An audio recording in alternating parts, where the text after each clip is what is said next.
best words in Atlantic hockey. Game 3 on this Sunday afternoon in the heart of the Bay State. It's a battle of the Bay State between Holy Cross and AIC. The winner moves on to take on RIT in the championship matchup. High above the rink, right here at the Hart Center alongside Nathan Strauss. My name's Colin Casey. Well, AIC needed to win yesterday. They got it, a 3-0 shutout victory. A huge performance in net from Niels Wallstrom. And here we are, win or go home for both these teams trying to advance in this conference tournament. Let's take a look at some of the .32 health players to watch in this matchup. And Nathan, the conversation really starts in this matchup with Brett Rylance because for AIC, he has been the hero. 3 goals in the series. He only had 3 on the year coming into this weekend. Yeah, he had a beautiful goal yesterday, a 4-point performance for him over the last 2 games, and he has been super impactful, and you see him there. He's calm, he's poised, and looking to continue his hot streak. 2 of those goals coming on the power play, and for the Crusaders, Jack Ricketts, it's been a quiet series for the leader in goals, but he's got 19 tallies on the year. Nathan, all it takes is 1 to get him going. Yeah, and it's pretty hard to keep him off the score sheet for 1 game, let alone 2 straight games. So that top line for Holy Cross, you're going to look to them to make an impact today after being blanked the entirety of the 60 minutes yesterday. Yep, on Friday night, the Crusaders took home a 5-2 victory, but last night, it was AIC's turn to respond. Nico Somerville got the scoring started with that shot from the blue line. And then, as you mentioned before, it was the Brett Rylance show after that, Nathan. What an individual effort on this play right here. That's a player right now who's playing with a lot of confidence. Yeah, and again, in a Game 3, you're not going to have those fresh legs. But, boy, look at what those fresh legs did yesterday. A huge goal there to give AIC that 2-0 lead. We are underway from the Hart Center. A win for either of these teams, and they are heading on to RIT to play for the AHA Championship. For Holy Cross, looking for their first since 2006. And for AIC, looking for their 4th under Eric Lang, and their 4th since 2019. Right away, the Crusaders going to work on the forecheck, and Tyler Giardosi, the former Quinnipiac Bobcat, team that won the national championship this past season, ends up sending it all the way back. Matt Shatsky back there. Both teams with the same personnel out there that they had in Game 2. Couple of shufflings of the lines, but largely everything kept intact for both head coach Bill Riga of the Crusaders and Eric Lang on the AIC side. And we've got an offsides called against Holy Cross. We have our first stoppage 50 seconds in. Yeah, I mean, one thing to look out for today, it is Game 3. It is Game 3 in 3 days. And for most of these players, they won't have played 3 games in 3 days since back in the days of multi-game days and the mites and bantam days. Even in junior hockey, you're not playing 3 games straight. So we saw a warm-ups today that was a little bit maybe less intense than you'd expect. And also for the goaltenders, you got to look there at Grandy and Net. At the professional level, the junior level, the collegiate level, you never play 3 straight games. This is a huge test for the netminders on both sides. Well, if you want a guy in net who's got the experience, Nathan, Jason Grandy knows all about this tournament, playing the Bentley Falcons before coming over to Holy Cross. What a season he's had. Comes into today with a goals against average just north of 2 and a .929 save percentage. This is Jack Ricketts. No points in the series, as mentioned at the top of the broadcast, but 19 goals leads the way for Bill Riga's forward group. Pass is sent ahead by Jake Higgins. Liam McClinsky got a stick on it. Another guy who has had an incredible season, but he had a 13-game point streak snapped in yesterday's shutout loss to the Yellow Jackets. Yeah, still leads the conference in scoring, though, since the beginning of February. And, again, it's hard to hold guys like him off the score sheet for more than 1 day at a time.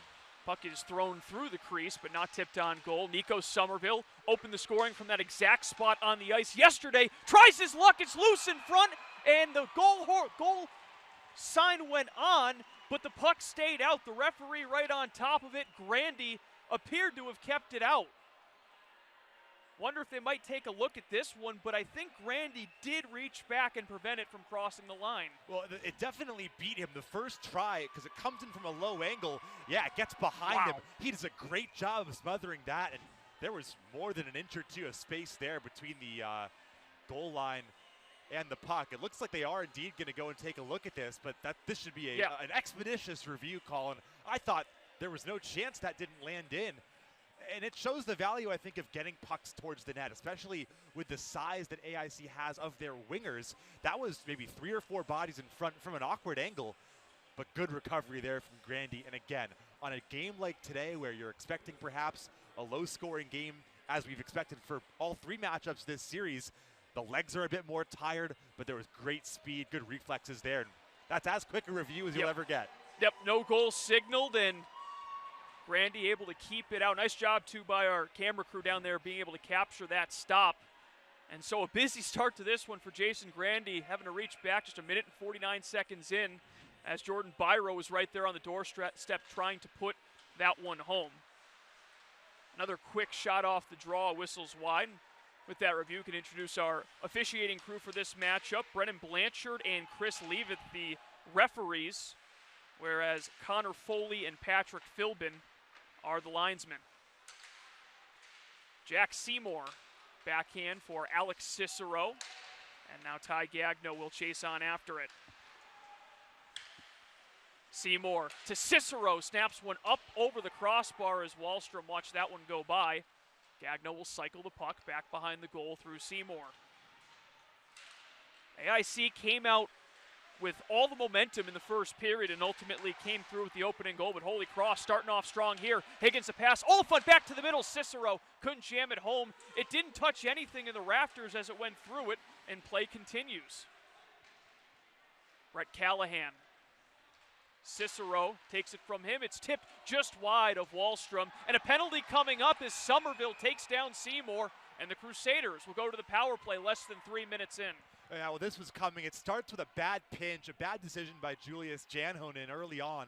That's what sets up the cycle for the Crusaders. And they had a little 3-on-2 on the far side of the ice. They're able to recycle the puck, retain possession, keep AIC in their own zone, and that leads to a penalty. And that's what happens when you're able to have sustained offensive zone possessions, and a good early opportunity here for the skill of this Holy Cross power play. So Somerville sits, tripping the call. And Holy Cross, first chance on the man advantage. They went 0 for yesterday, 0 for 2. Shot is blocked, and Dustin Mans clears it but hits it right off of Oliphant, who maintains the zone.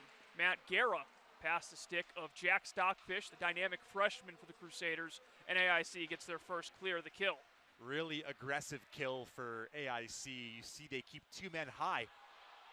And they were aggressive yesterday, led to some shorthanded chances, and right away it's taken away by who else but Brett Rylance, who's been active both offensively and defensively in this series for the Yellow Jackets. And now Holy Cross having a bit of trouble getting organized in the neutral zone.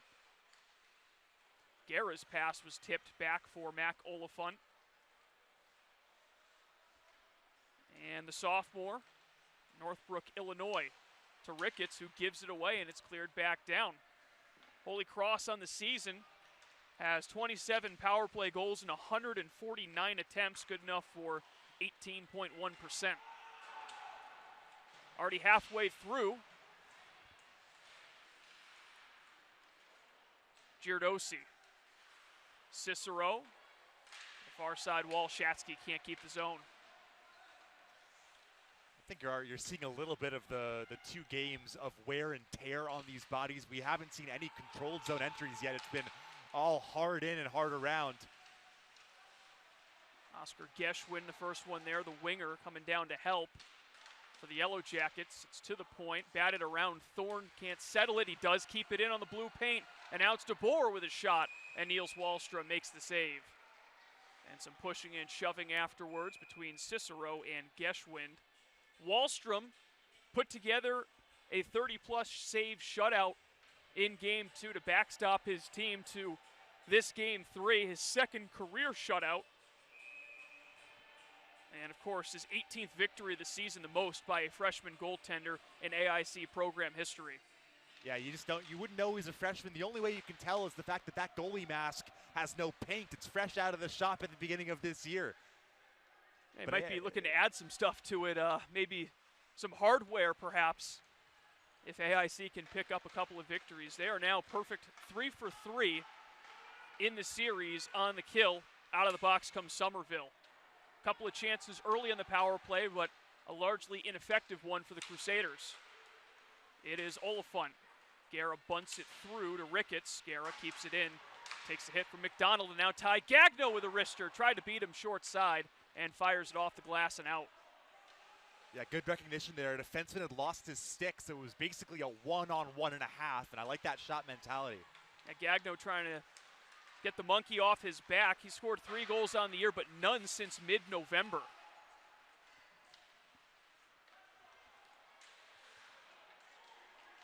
This is Evan Stella who brings it back despite the pressure from Joe Solomini. And icing will go against the Yellow Jackets. Solomini, by the way, has one multi-goal game. It came against the AIC Yellow Jackets.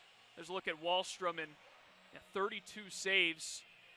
Nathan, half of those pretty much came in the third period alone. He was tremendous. He was tremendous then. I was actually at the game when he made his collegiate debut against UMass all the way back in October of this year, and there were a couple of struggles in that game, as you'd expect from a first-year goalie. Of course, they do have Alexandras Aslanidis on the bench, and he's a more experienced guy, an older guy who I'm sure has helped him out a lot this year. But the way he has grown into his role as the undisputed #1 for this AIC team, they've got a ton of strong goalies in their past. Yeah, Aslanidis, Western Michigan product, coming in as a transfer for Eric Langen. Did get some run time this year, but it's been Wahlstrom's net ever since he got that opportunity. And it's been a case for a number of these Yellow Jackets in the lineup. Freshmen that have stepped up and earned their opportunities, not to mention a couple of their top point getters not in the lineup once again for the Yellow Jackets. They've been a bit banged up. Alfred Lindbergh, the impressive freshman, not dressed. Same can be said for the sophomore Alexander Malinowski. Yeah, I mean, they have been ravaged by injuries this year, and that's a big reason why their eventual standing in the league was where it was.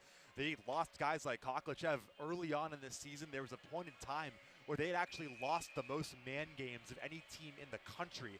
But fortunately, it's a very well-recruited, a very deep team, and that's been another hallmark of the Lang era out in Springfield. Another talented guy they've missed a lot this season is John Lundy, but they're happy to have him back. Now as that shot from McClinsky hit a body in front and then hit the shoulder of Wahlstrom. Tack on another save for him. Ricketts with a blind pass towards the middle, nobody there, and Austin Long intercepts, but can't get very far as Ricketts gets there on the back check. And now Gillette over the line. He now jumps up on that top line with Ricketts and McClinsky. Penalty coming up as Robilotti was leveled against the boards, and the Yellow Jackets will be going back to the penalty kill, this time Austin Long. You know, I get wanting to get the juices flowing here in Game 3 and firing up your team a little bit, especially when you've been held largely to your own defensive zone, but you got to be a little bit smarter than that, especially after what was, a pretty decent sequence of penalty killing. You don't want to go back to the kill, right? And this was not a great hit, and I think an obvious penalty that was called. So another chance here for the Crusaders. There were some bright moments in the power play, but it didn't last very long, and the Yellow Jackets win the draw, and Callahan, the defenseman, comes flying up the wing and will get a shot in on Jason Grandy, who will hold. That's the other thing about these Yellow Jackets. Their defensemen have a lot of speed and are certainly not afraid, even on the penalty kill, to jump up and join the rush. Yeah, I mean, AIC has played this really, really good possession style of hockey, and that's really been their identity in their, 8 years of Coach Lang. And that starts from the back, and it goes to the front. Penalty officially listed as hooking for Long, so it might have been something that took place before the hit. Regardless, he's in the box for another minute and 40 seconds, and Holy Cross tries to enter the zone, but McClinsky to no avail. Yellow Jackets have dominated on special teams over the last couple of games. That penalty kill for them comes into tonight at 83.7% on the year, and that's kind of been a hallmark for all of these Atlantic hockey teams, especially the ones that have contended. Very good penalty kills. Yeah, and whoever wins this game knows that they've got to deal with RIT next week, and one of the best offenses in the entire country. Onside called. Stockfish throws it towards the middle of the ice. Guerra will pick it up at the left point. And McClinsky loses his balance, but somehow keeps it in the zone. Guerra throws it across looking for Stockfish. It was tipped to the end board. Stella with a big hit. Opens things up for Lepinen. He can't clear. Now we got a penalty coming up once again. And they're going to get Holy Cross maybe for embellishment. It was Ricketts who went down to the ice, and he was the one being signaled. Yep. Yeah, and I think that's based on what we were looking at live. I'm never a fan of the just embellishment call. I think oftentimes it should be both or neither. But it did look like just a normal board battle, and Ricketts went down perhaps a little bit too easily there and trying to get what would have been at that point a 5-on-3. A little bit tough, though, to get that call. And remember, the call is diving if it's not coincidental. It's only embellishment if there's a penalty called alongside it. But it'll be 4-on-4 hockey, and then a minute and 15 seconds of power play time for the Yellow Jackets after that. Right, the signal for the unsportsmanlike conduct penalty. So it will be less than a minute of 4-on-4. Then the Yellow Jackets will get their first crack on the power play. A power play in which they have scored in each of the last 2 games of this series, both courtesy of Brett Rylance. But Jack Robilotti will try his luck. His shot sticked up and into the glass. Robilotti, one of his 3 goals on the year came against the Yellow Jackets back earlier in the year. John Gillette sealed off, loses his stick, and will keep playing the puck as Brian Kramer, the high goal-scoring defenseman for the Yellow Jackets, helps push the puck on out. Now down the left side, it's Byro. Drop back for Casey McDonald. Pardon me, that is Matt Ricard, the 7th defenseman, dressed for Eric Lang. And right now the Yellow Jackets trying to get set up on the power play as we're now at 5-on-4. Long exits the box. One-time shot. Shatsky got a stick on it. Stella tries to force it back to the middle. Long shift here for Shatsky. He's been stuck on the ice since the beginning of the 4-on-4. And that'll help. Puck ends up coming out. Shatsky and Ty Gagno head off. Giardosi turns it around on the backhand and lofts it the full length. So 35 seconds left on the man advantage for AIC, approaching the halfway point of the first period. No score.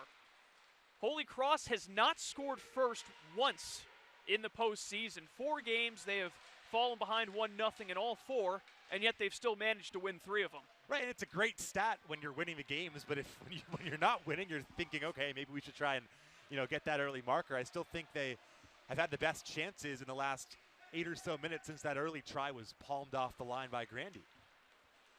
Final seconds tick off. Ricketts set to come out of the box. Kramer will just get it in deep for the Yellow Jackets.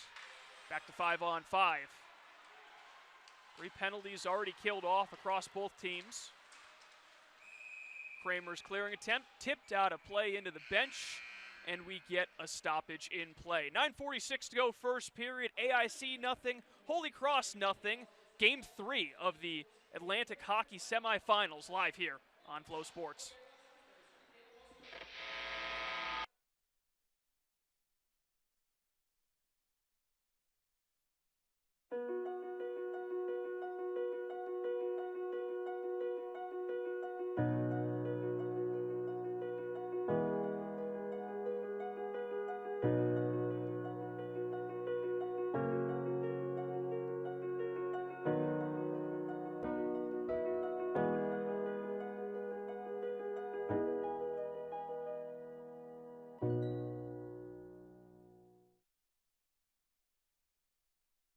The Crusaders have the Patriot League regular season title.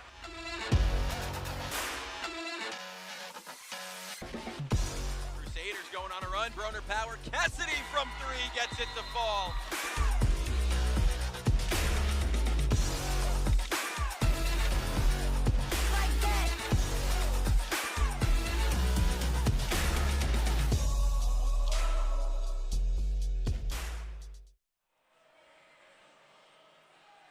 .946 left, first period. And a face-off in front of the Holy Cross bench. Again, winner of this game moving on to take on RIT next Saturday night. 7:05 puck drop in Rochester. And what should be a great battle no matter what team moves on. Certainly the Tigers looking very formidable. They're trying to get to their first NCAA tournament and win their first Atlantic championship since 2016. Puck played with a high stick by Holy Cross as DeBoer McDonald exchanged words, and DeBoer doesn't want this conversation to end.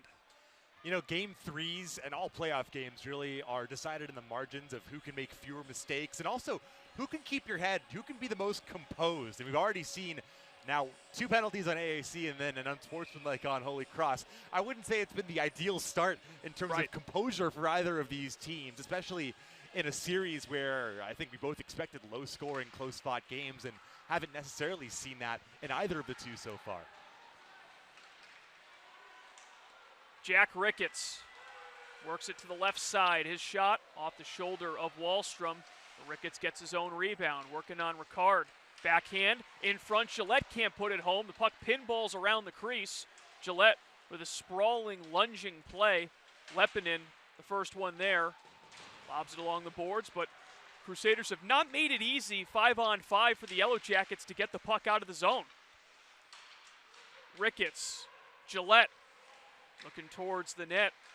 His pass hit off escape of McClinsky, the first one there. Top line doing a nice job for the Crusaders, but Ricketts cannot maintain the zone. I think you can really see fatigue. I know it's only the first period right now, but guys are just a half step slower to get to those loose pucks. Even Ricketts there, the acceleration trying to keep that puck in the zone, it was just a little slow. Oliphant harassed. The pass through the middle went off the skate of Joe Salamini, and now Salamini steps in front of that shot from Theo Angsfed, freshman defender from Sweden. He's only played 13 games this year, but he was one of the guys on that blue line for Eric Lang that had a really good game yesterday. Played a pivotal role in that shutout that has allowed the Yellow Jackets to get a chance to advance to the championship game. I mean, that's kind of what AIC has done, though, in the last 8 years. They pick up guys who aren't always fits elsewhere or guys from under-recruited programs in Europe and across North America as well. I mean, one of their best players was an ACHA player at UNLV for a year before coming to AIC. So talent is found everywhere, and Coach Lang and his staff know that real well. Ty Gagno had a chance at a one-timer, but his slap shot was blocked. Seymour stumbles down. Kramer lost his balance. Seymour. Brett Callahan steps through. That shot from the boards hits off Cicero. He's battling in front, and he got a stick on Kramer. AIC bench wanted a penalty as Kramer a bit slow to get up, but captain rejoins the play, and the puck coming his direction. Long tips it in deep. Brian Kramer, who came out on a torrent goal-scoring pace this season. He scored 9 goals in his first 16 games. In 17 games since, however, he has just 1. So talk about a guy who's overdue, but still finishing with double digits in the regular season. And goals scored. Very impressive. The shot from the blue line tipped wide came off the stick of Nick Petrullo, the former Union Garnet Charger, then the Dutchman. And not so sure about the Garnet Chargers.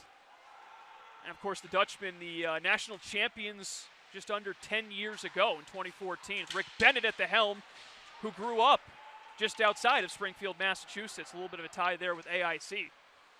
Played his high school hockey at William Munson Academy. Tyler Giardosi, the backhand pass. And Stella there to pick it up with 6 minutes left in the first. Matt Oliphant didn't get much wood on that. Also another Union tie, I mean the fact that Bill Riga was also an assistant there.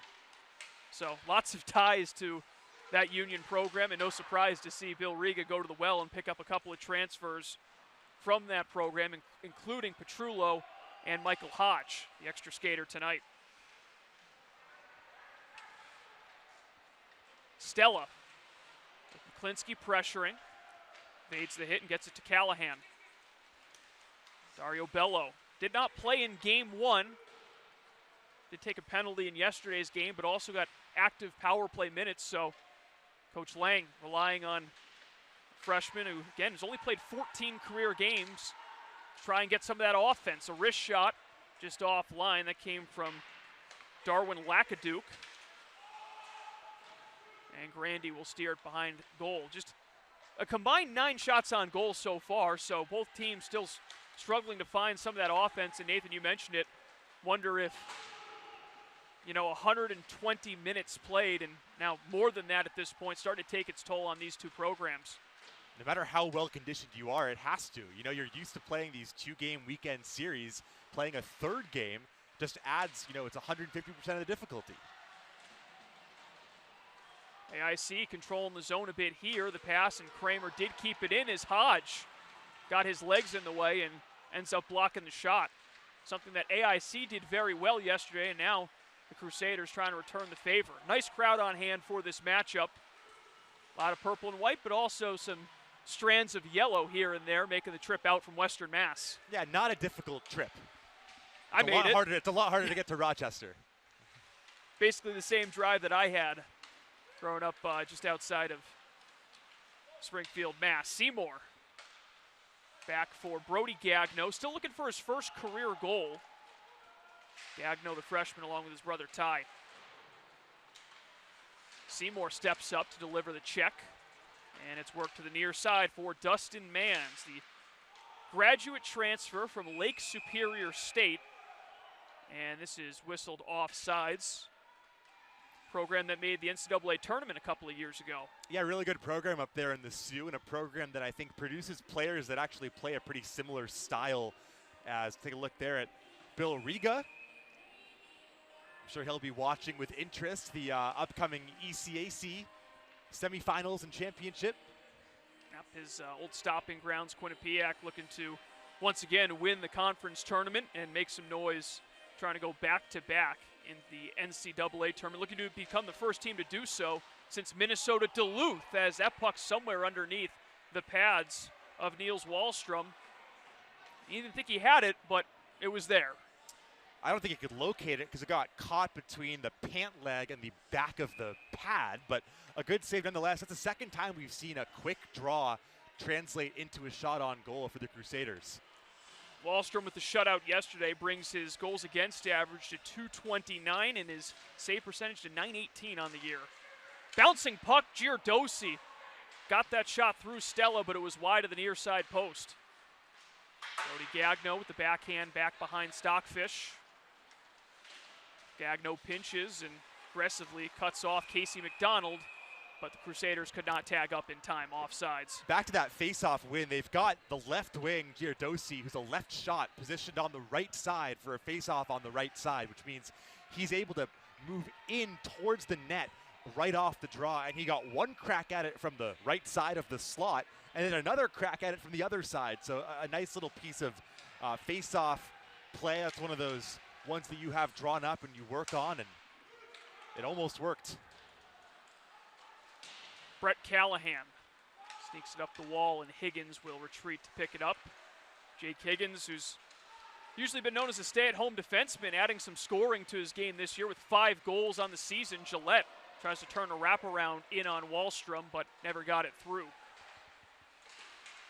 Gillette pinches it. McClinsky astride in front. He'll wait for Ricketts to get towards goal. Liam McClinsky's backhand does not get through. And now Higgins can't get it past Long.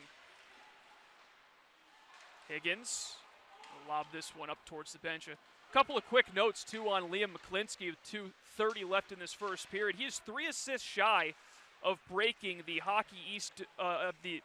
Holy Cross Division I era single season assists record. Sits at 28 right now, so 2 shy of tying it, but 3 of breaking it. He's also 2 goals from breaking the Atlantic career postseason goals record, already at 12 goals in his career. And keep in mind, Klinsky's only a junior. Yeah, big game players, right? He has been that over the last 2 postseasons. Shatsky wrister, and Wahlstrom saw it through the traffic as Seymour hard to the net. Kramer takes exception, and now a mix-up in front of Wahlstrom. Remember, it was Seymour who got a major penalty in one of those after a cross-check to the back of the head of a Yellow Jacket.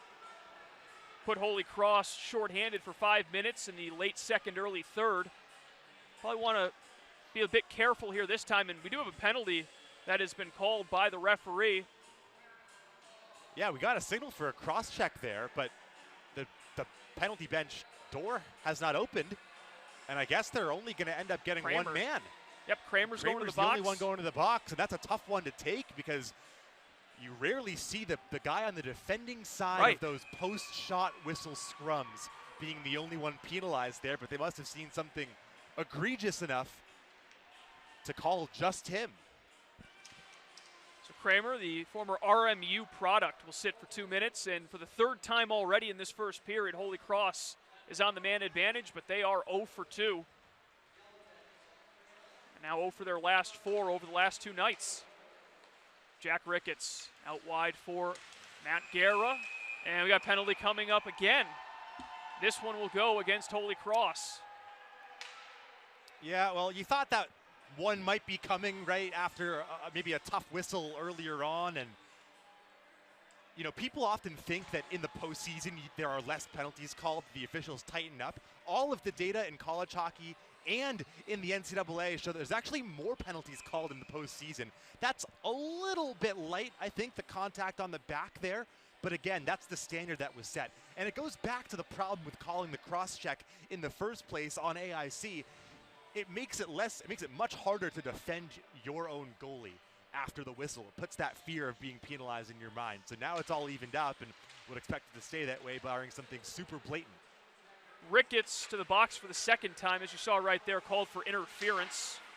And so that power play ends about 20 seconds after it began for Holy Cross. 4-on-4, a minute 20 left in the period. Matt DeBoer with a nice in-out move, cuts towards goal, he gets the shot, and he runs into Wahlstrom. Niels Wahlstrom goes down hard as DeBoer driving quickly to the net. Good to see him pop back up. And they are going to get him for goaltender interference. Yeah, I mean, it's going to be hard to argue with that one. The onus is on the skater to not make contact with the goalie. The AIC bench is giving it to him as well as he heads over to the box. You see right here, he's charging. Oh, he leads with the elbow as well. That is a dangerous play, and I wonder if they might take a look at that because that is a really bad hit to give to a goalie. The elbow's up, and the signal is 2 now, but that's contact to the head. That is a tough one to take, and I think he's trying to explain that it was incidental. Incidental or not, it is a minor penalty against the Crusaders. And well, you mentioned discipline, Nathan. There really hasn't been much of it in this opening 20 minutes. That's what you get with the third game of 3, right? So a 4-on-3 power play for AIC. Julius Janhonen sets it up. One of the best puck distributors on this Yellow Jackets team, but Matt Shatsky pumps it down the ice. Janhonen picks it up with a minute to play in the period. From Espoo, Finland, playing in his 126th career collegiate game. Cleared down by Robilotti. Now Evan Stella, another guy north of 100 career games. He's playing in 114. And Stella is bumped by McClinsky on the play. Could have been embellishment there, too. Nothing there. Safe to say, both these teams trying to figure out exactly how this game will be officiated, but so far, pretty consistent. They've been calling it tight. Oliphant gets the clear down, and with 15 seconds left, the Yellow Jackets trying to gear up for one last push. Great stick there from McClinsky, first and second effort. John Lundy, leading scorer with 14 goals on the year. Now McDonald, 4 seconds left, back up top.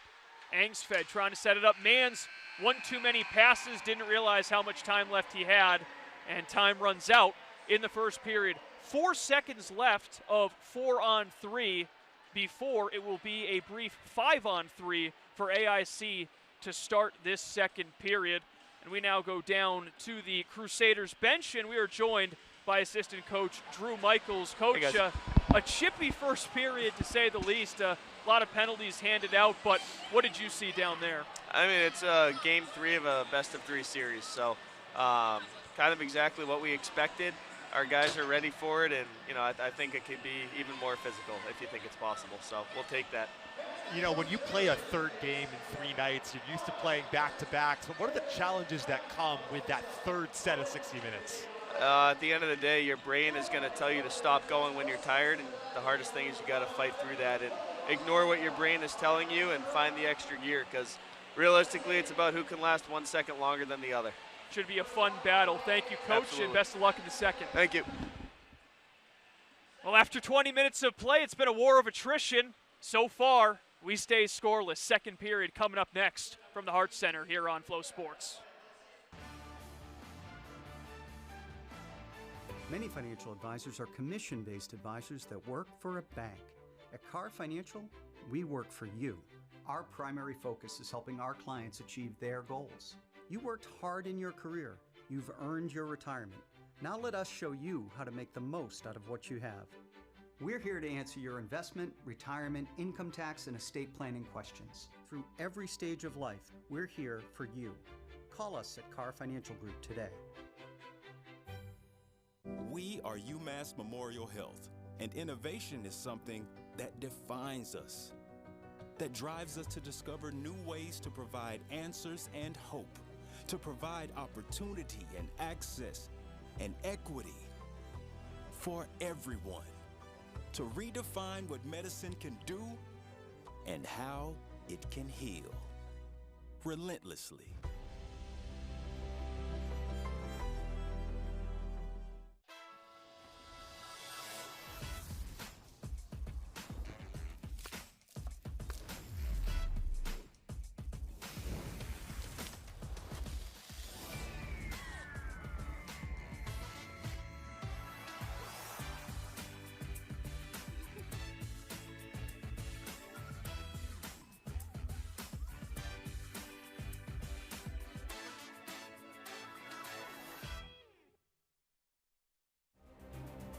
I'm Cole Caulfield, and I played college hockey. I'm Adam Fox, and I played college hockey. I'm Jake Gensel, and I played college hockey. I'm Johnny Gaudreau, and I played college hockey.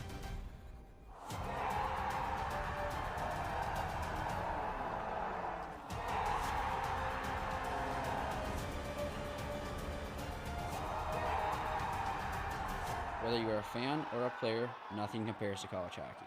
Leadership and excellence in competition, in the classroom, in the community. For decades, Crusader Athletics has focused on our topmost commitment, elevating every student athlete to reach for more, to grow more, to achieve more. Help us to continue to strengthen minds, build character, and celebrate together as one Crusader nation. Because when we commit together, we win together. Join us, Crusaders together. After 20 minutes of Game 3 of the AHA semifinals, AIC and Holy Cross deadlocked 0-0. Not a whole lot of offense to report in the first 20 minutes, but we'll see if someone can break through in the second 20. Well, how did we get here? Game 2 yesterday was forced thanks to an AIC 3-0 win, but on Game 1 Friday night, it was all Holy Cross, and they took the early edge. Let's see some of the highlights from that first game back on Friday.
I'm Cole Caulfield, and I played college hockey. I'm Adam Fox, and I played college hockey. I'm Jake Gensel, and I played college hockey. I'm Johnny Gaudreau, and I played college hockey.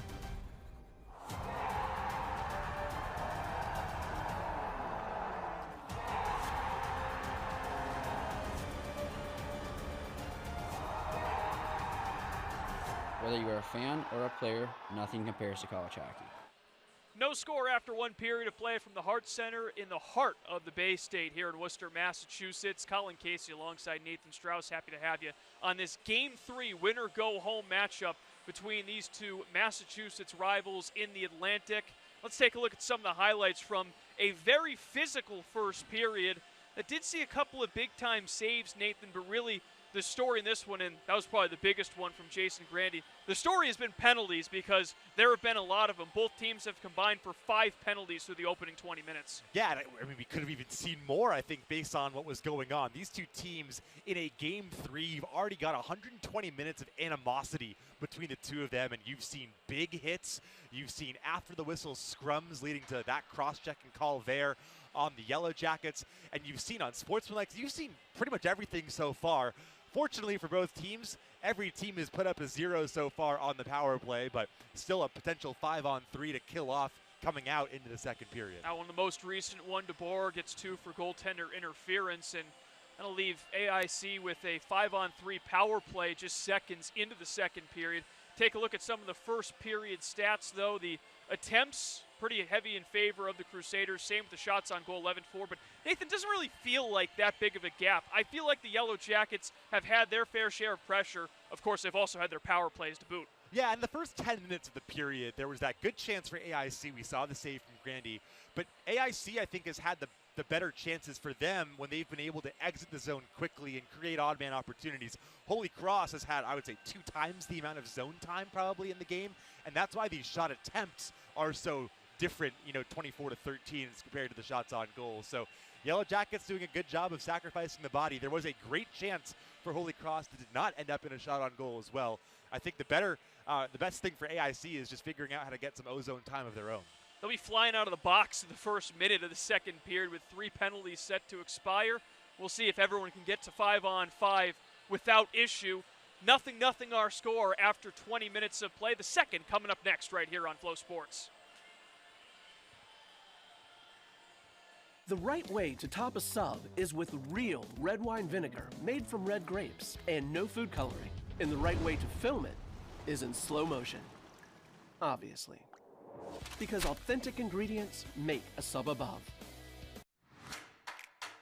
Walks back in, tries the short shot, and he scores! Hands, reverse, Ayarasante, gallops in, Holy Cross wins! Montgomery for the win, got it! In 1 on the 3!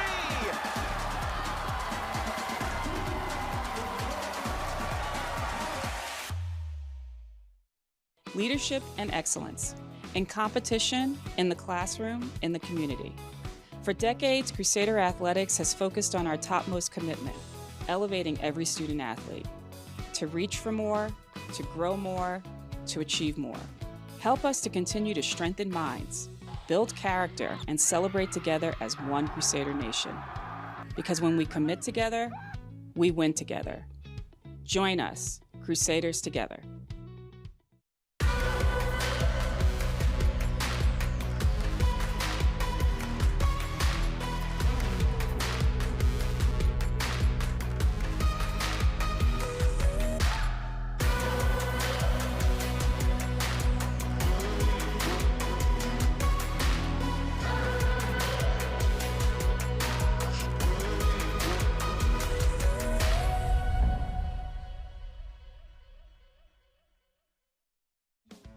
Getting that perfect slice is satisfying, fulfilling, and rewarding too. But we don't do it for fun. We do it for fresh. Slice to order makes a sub above. We are UMass Memorial Health, and innovation is something that defines us, that drives us to discover new ways to provide answers and hope. to provide opportunity and access and equity for everyone, to redefine what medicine can do and how it can heal relentlessly.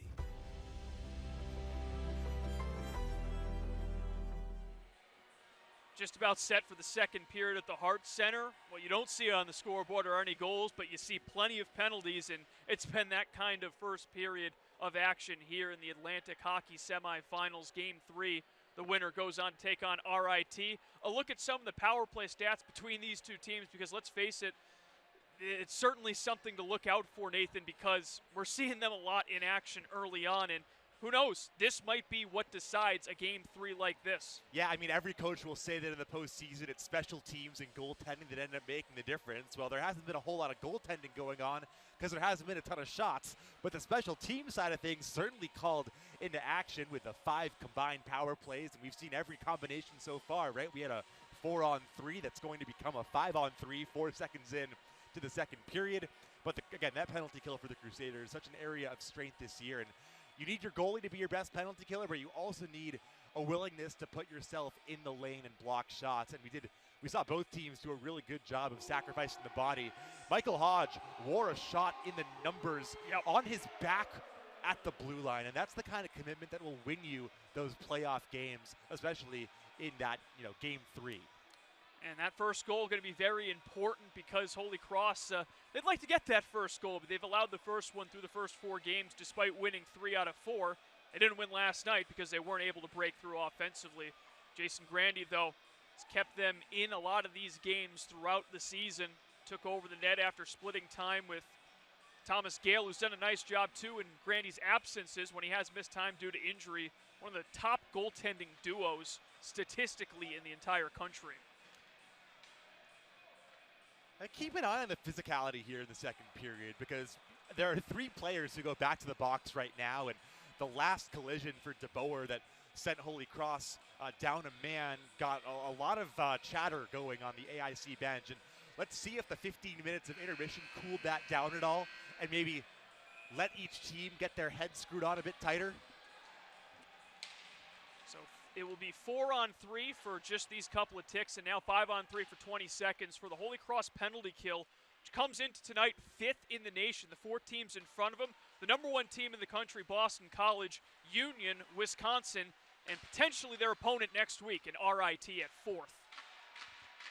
This one-time blast is up and out of play off a Holy Cross stick, and with 2 seconds until Ricketts comes out of the box, so far so good for the Crusaders trying to get back to full strength.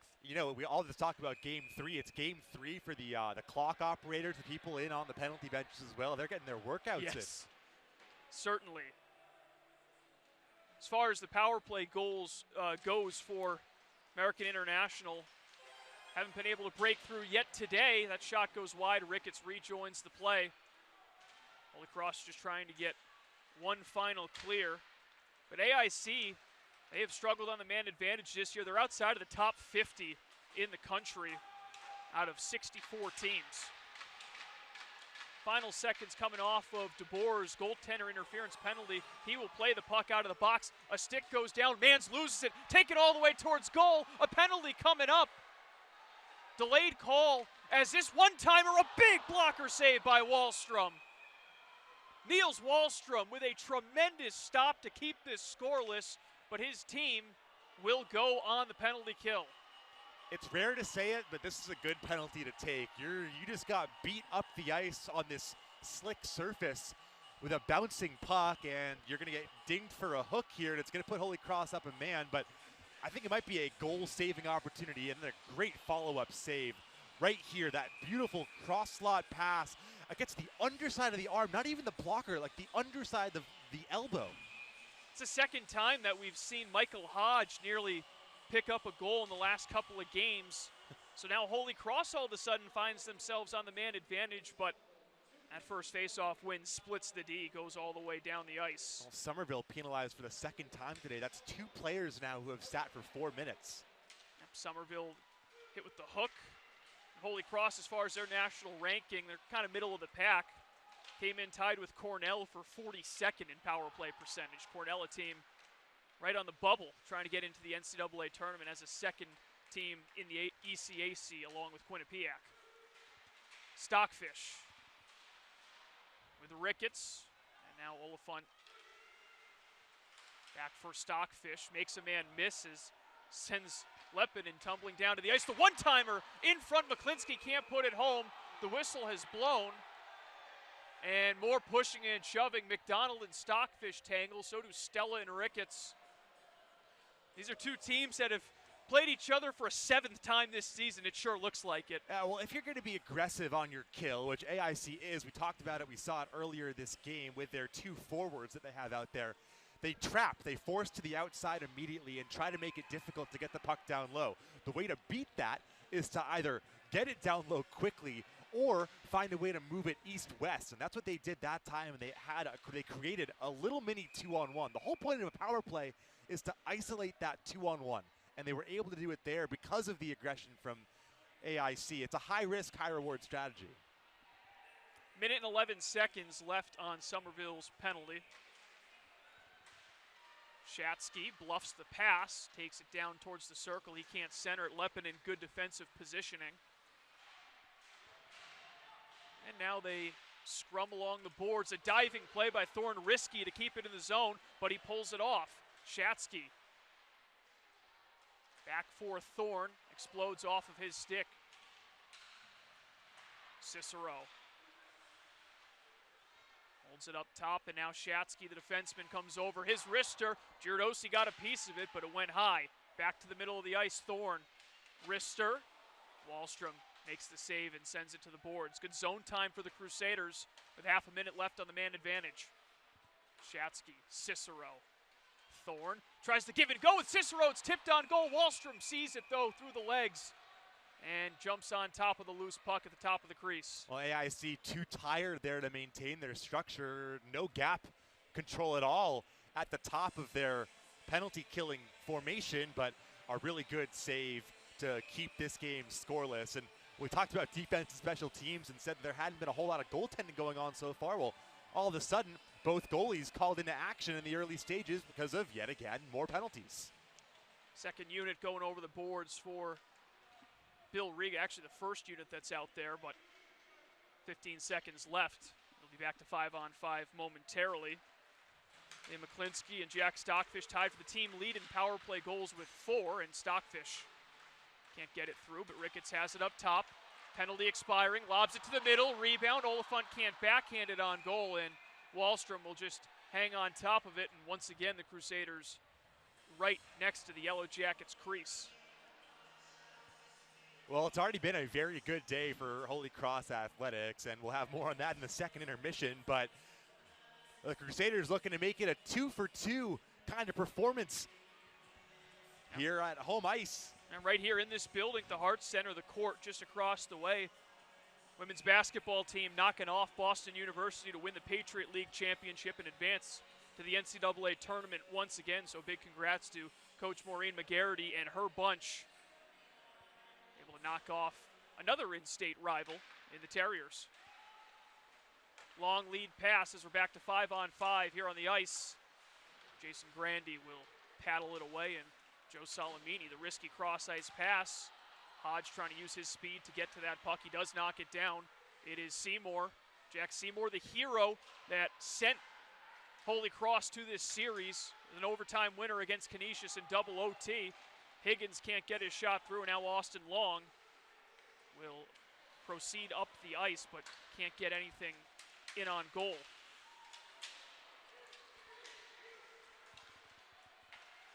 Higgins will flip it in, and Bill Riga wants to change out some personnel.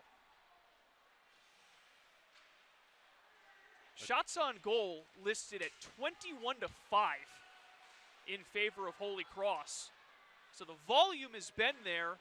I will say that the Yellow Jackets have had some pretty high-quality scoring chances themselves, but just another strong performance in net to open up this game from Niels Wallstrom.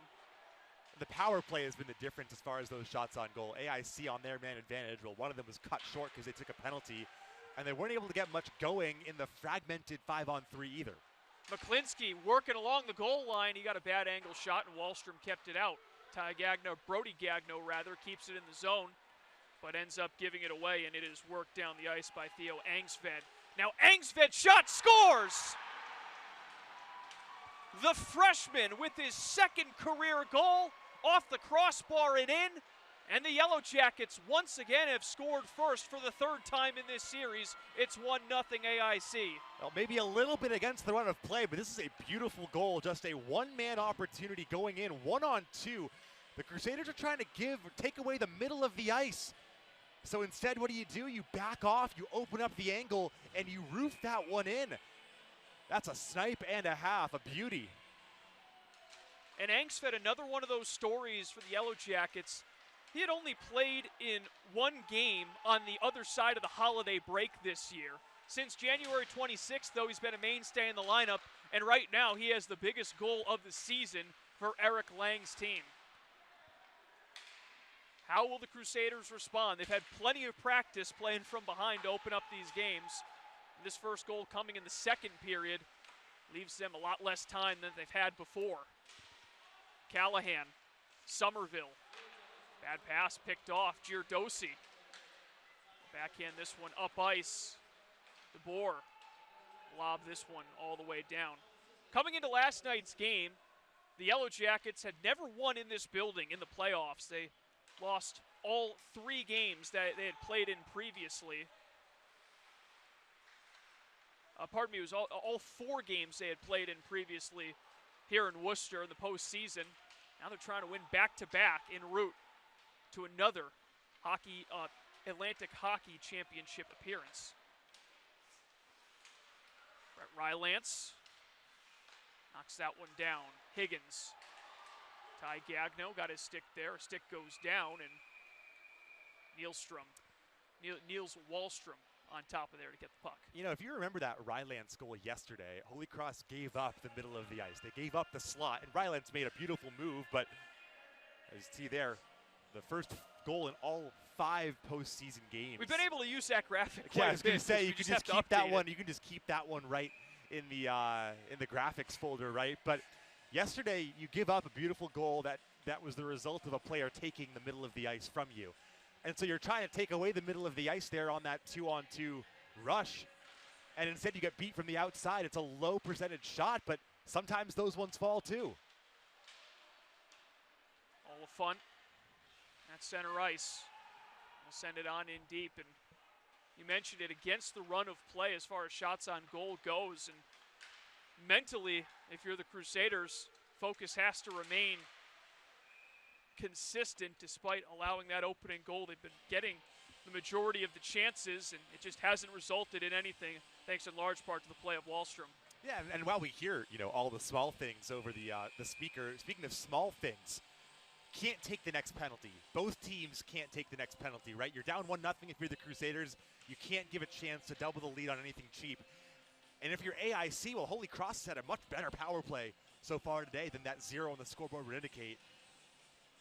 And we're approaching double-digit penalties already before we hit the halfway mark of this game, so keep it clean. Not sure that's what Blink-182 had in mind with that song, but we'll take it there. Back in his own zone, the forward Bello, Dario Bello from Sudbury, Ontario. Played for the Brooks Bandits, a program that this Holy Cross program has been pretty familiar with over the years, and of course, they've had some pretty big-time talent, most notably Cale McCarr. Played his college days just north of Springfield at UMass. Ricketts slides this one across the red line. Wells is bumped. Crowd awfully quiet all of a sudden here at the Hart Center as Holy Cross not wanting to see their season slip away after leading 1-0 in this series. Well, the Yellow Jackets came back with a 3-0 shutout win yesterday, and now they've scored each of the last 4 goals in this series. Generous no call there, as Holy Cross was smart. They took the puck right in front of the AIC bench, trying to get a too many men call, because when you go to take your change, you're still in the field of play. Giardosi with one that handcuffs Wallstrom, and yet again he comes up with a big shoulder stop. It's a thing in this last couple of games, Nathan. Holy Cross has been elevating the puck on the freshman goalie, but he has made so many of those shoulder saves. His reaction time second to none. He's 6'3", too, which is a good size for a goalie. He's certainly not undersized, and because of that, he's able to make himself big, and when he makes himself big, just playing on the edge a little bit, there's no space to elevate the puck to. Oscar Geschwin knocked down by DeBoer. Stockfish tries his luck from downtown.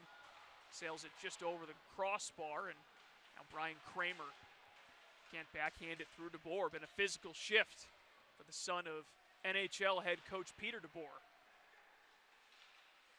Stockfish stumbles a bit, has to play the body, but it gets behind him. John Lundy, spin pass, drops it off. The wrist shot is wide. Lundy taken down, penalty coming up on Shatsky. What a pass, though, by John Lundy to set up that opportunity. It was Oscar Geschwind who fired it wide, but good things happen for the Yellow Jackets. They'll have a chance to expand their lead on the power play with 11:50 left in the second.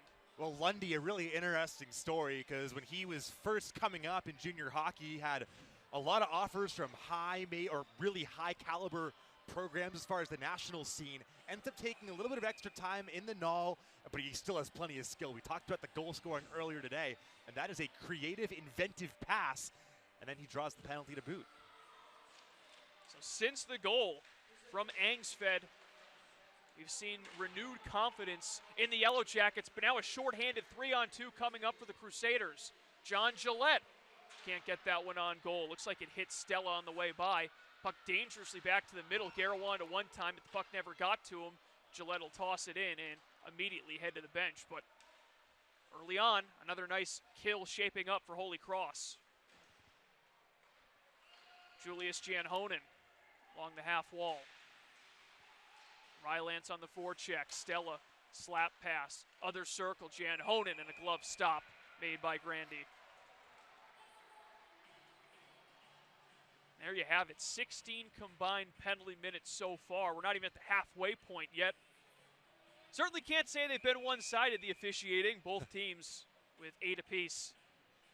Yeah, I mean, it's no Arizona State, Alaska so far, but I mean, it looks like a game 3 between these two teams, and that is something that gets lost. Maybe the real only thing that gets lost with more conferences shifting to the one-off games. Off the draw, the Crusaders have possession, time, and space. And a great pass from McClinsky to Ricketts. Holds it on the backhand, couldn't get the shot off. Ricketts with the man all over him and still maintains the puck before Janhonen finally jars it loose from him. Janhonen in no rush. Holy Cross would love to find a way to pull back even in this second. They are 2-10-0 on the year when trailing after 2 periods of play. Now the Yellow Jackets surprisingly taking their time. Holy Cross sitting back towards the back half of their blue line and allowing the Yellow Jackets to come to them. Petrullo with an easy clear.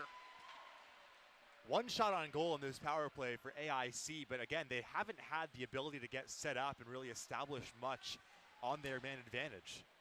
Brian Kramer, 10 goals on the year, passes it out wide. Kramer in front wanted the tip. Grandy made the initial stop, and it is backhanded down the ice.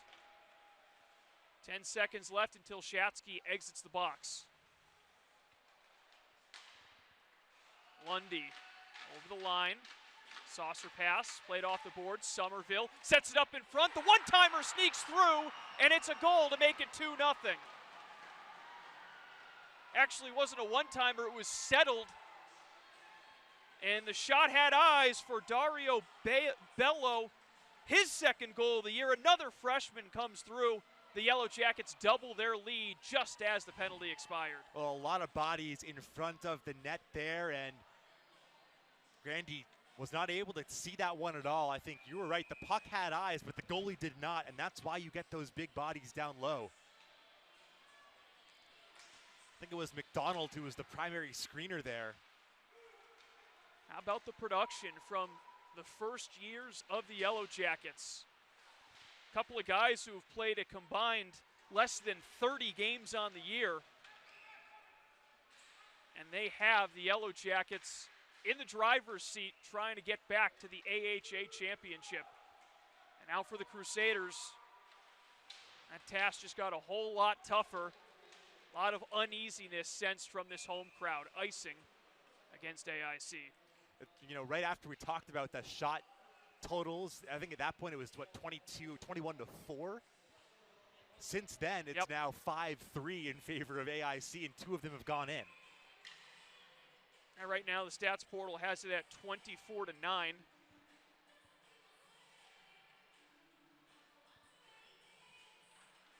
Clean win for the Crusaders, and McClinsky's shot does not get all the way through. McClinsky can't slap it on goal. Gillette, bouncing puck, tumbles around, and now it is Hunter Jones, who, as trends go, might find the back of the net. 14 games played this year as a freshman.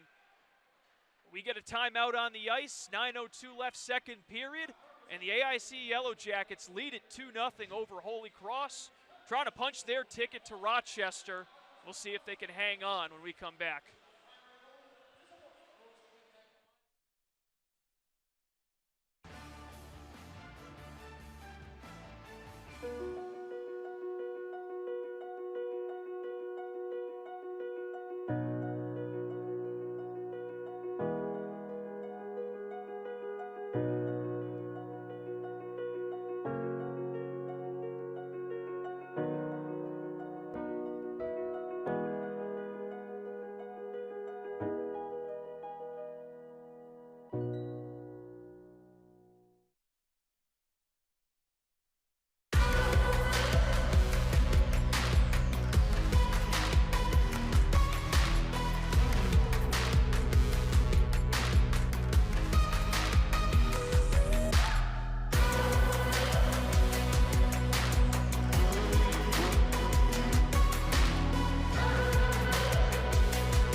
Nothing. AIC has taken the lead on the road in this winner-go-home Game 3.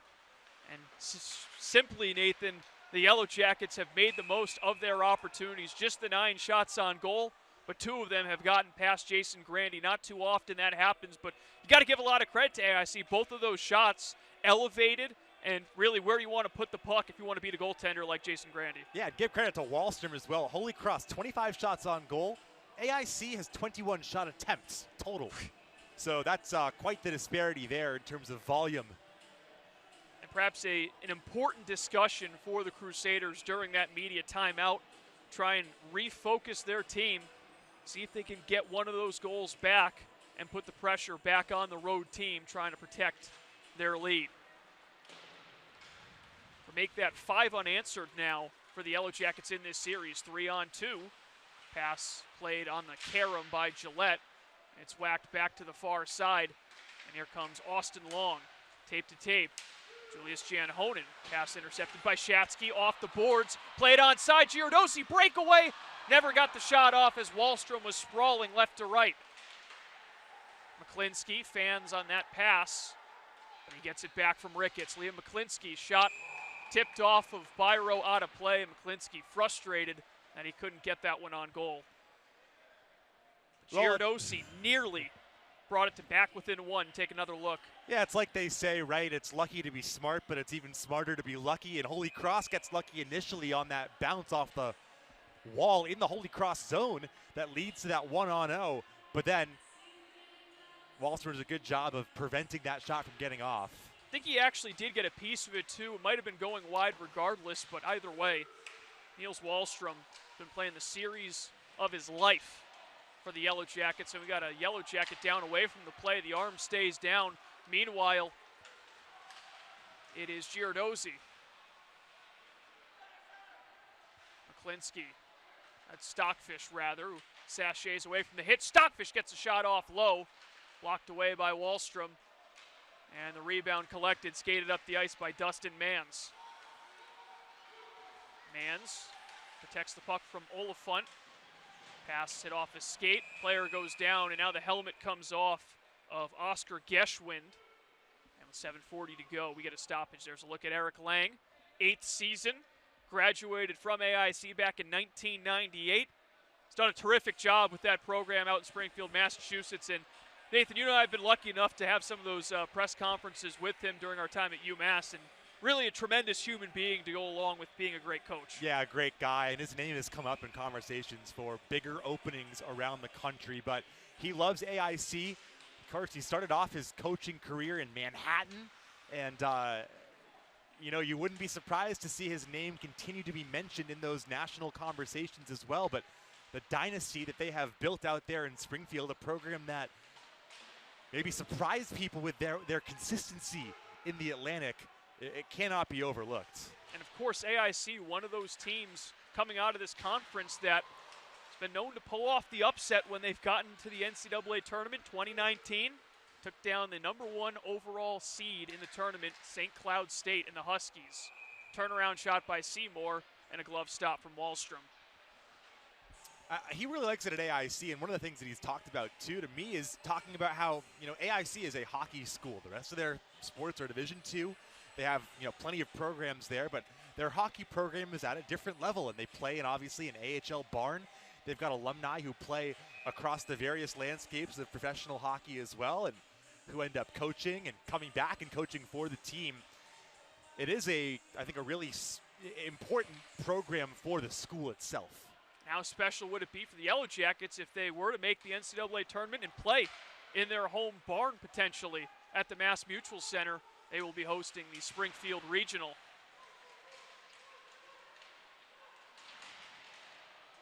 Begs the question, if UMass and AIC both make the tournament, you're going to have to mess with seating integrity out there.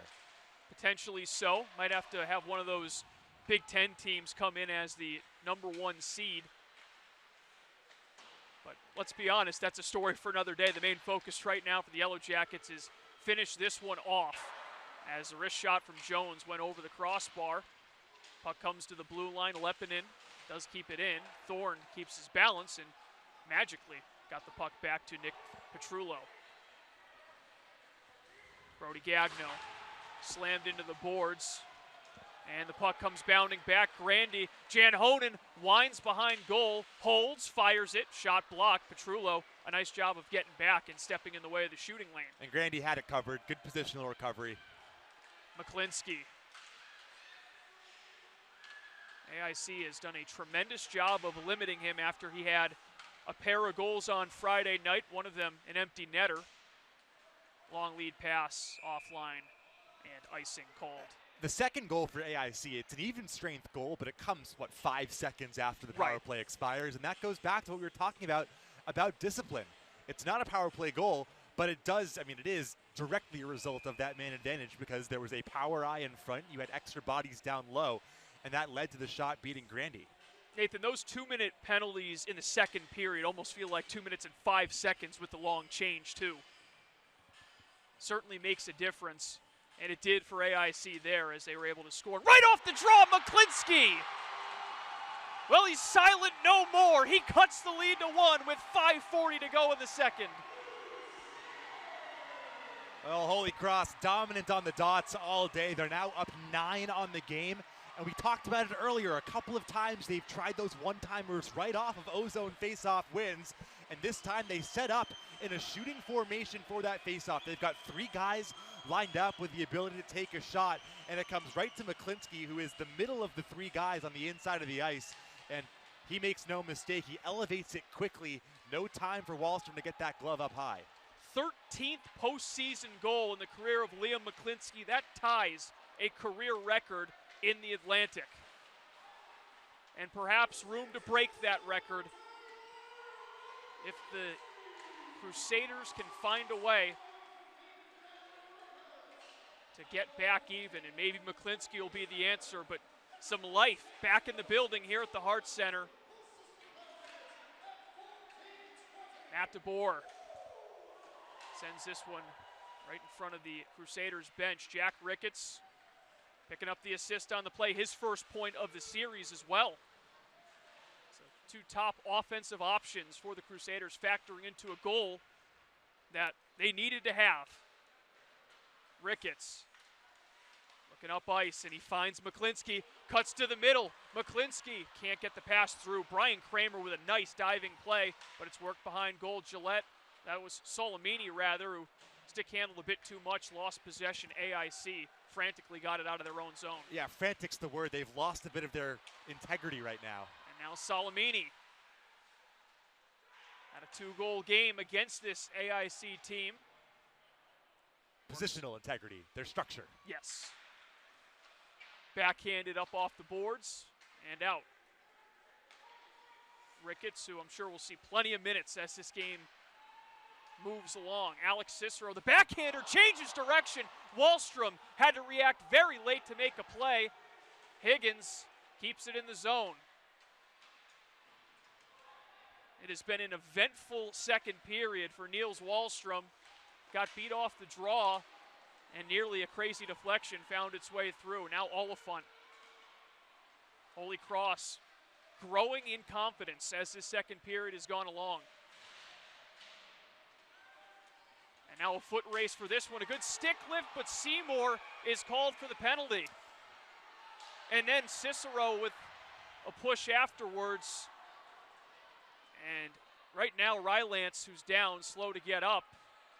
Looked like a stick lift there. I think it was a good stick lift. I think they might get him for high sticking here rather than interference or a hook, which is typically what you would see. Oh, they called a hook, so I guess, tell me to be quiet, but looked like a totally fine stick lift. The only issue there was when the hands came up high, but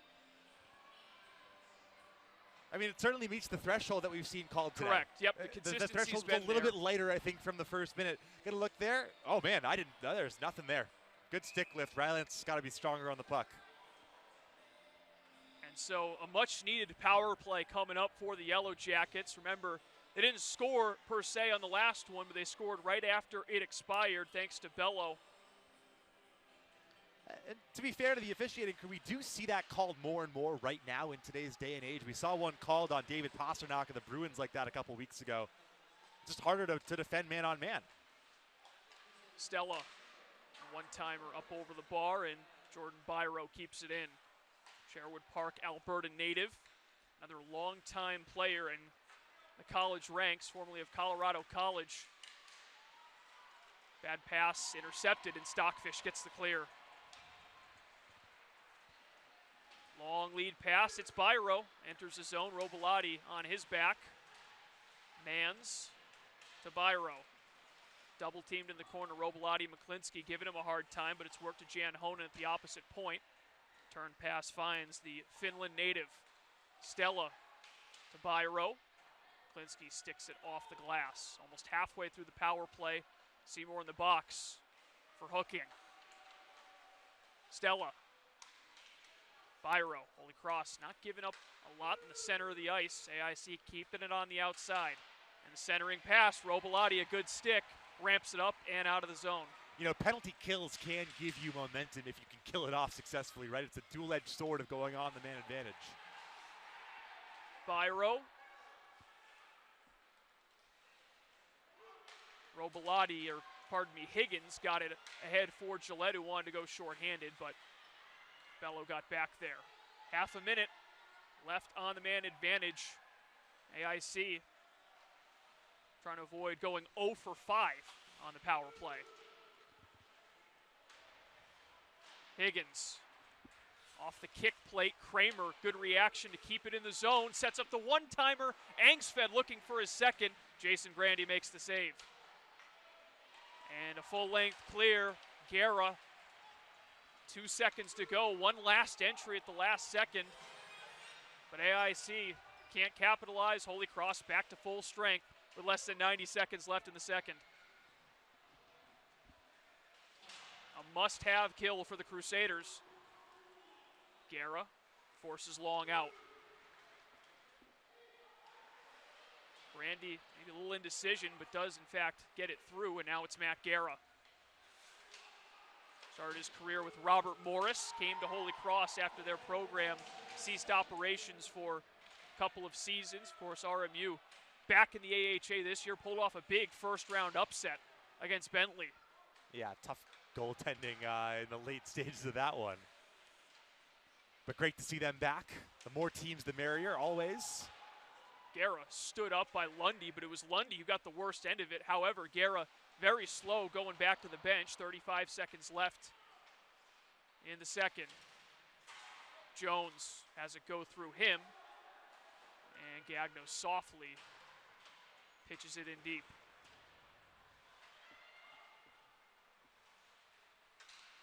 Pass knocked down by DeBoer on the back check. He's got 15 seconds to work with. Gets it in deep. Giardosi comes in on the strong side. Stockfish throws a shoulder in. Bounding puck comes back to Long. 8 seconds left, and that's about all you can ask for in that situation. Lobbed out, but not icing the puck. This puck will go all the way down, and 40 minutes have come and gone at the Hart Center.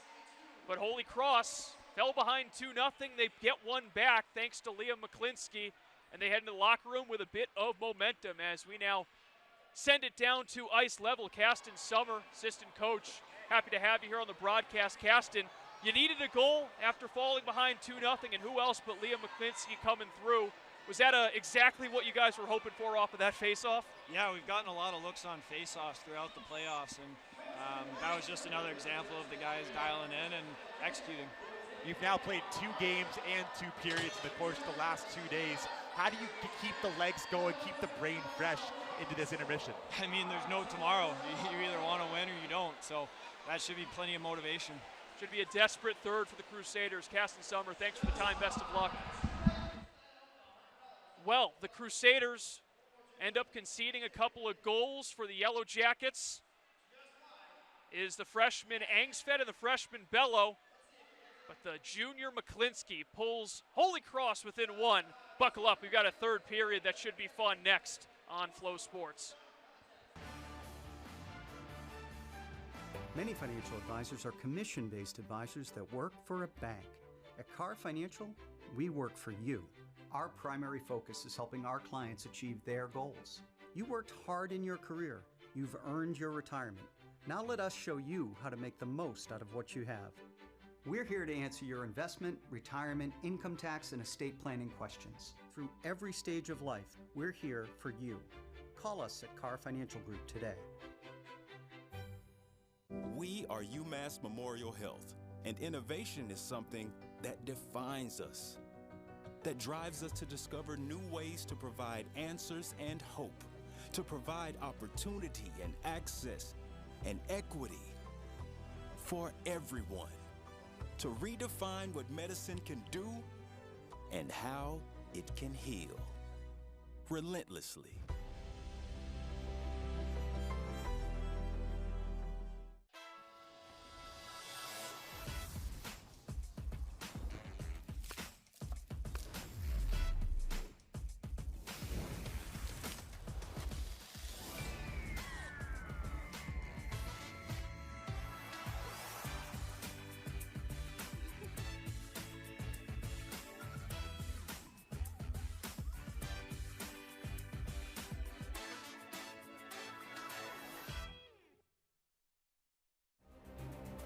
I'm Cole Caulfield, and I played college hockey. I'm Adam Fox, and I played college hockey. I'm Jake Gensel, and I played college hockey. I'm Johnny Gaudreau, and I played college hockey.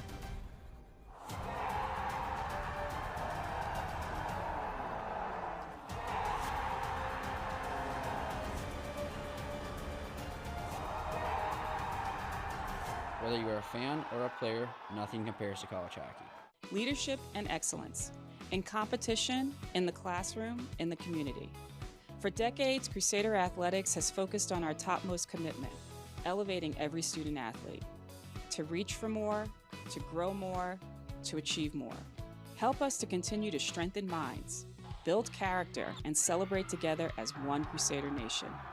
Because when we commit together, we win together. Join us, Crusaders together. After 2 periods, AIC leads Holy Cross 2-1 with a trip to the championship game in the Atlantic Hockey Tournament on the line tonight. See if the Crusaders can pull off the comeback and try to pull out another big win in this building on this Sunday evening. Not too long ago, it was the women's basketball team for the Crusaders who pulled out their second consecutive Patriot League championship win over the BU Terriers. Brona Power Cassidy finished with 21 points, and Maureen McGarrity's team with another piece of hardware coming home. Let's see some of the highlights from what was an exciting afternoon at the Hart Center.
I'm Cole Caulfield, and I played college hockey.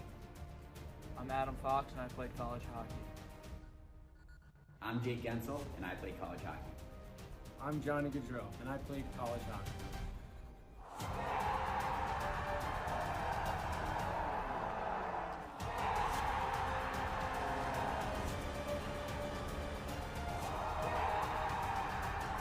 Whether you are a fan or a player, nothing compares to college hockey.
Leadership and excellence.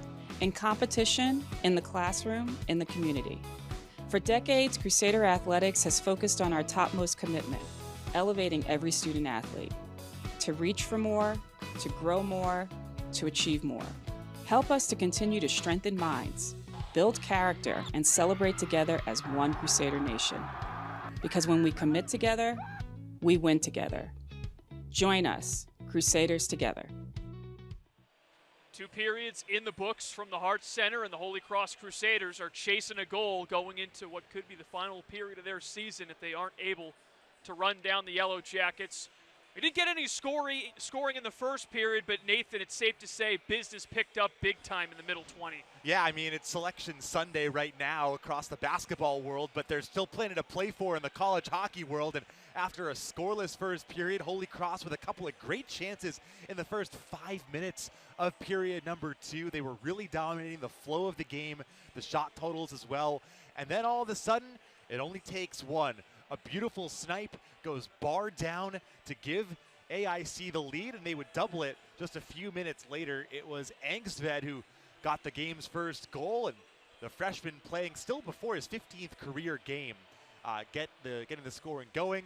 Then a good screen in front leads to a goal right after a penalty expires to make it 2-0. But Holy Cross certainly not down and out.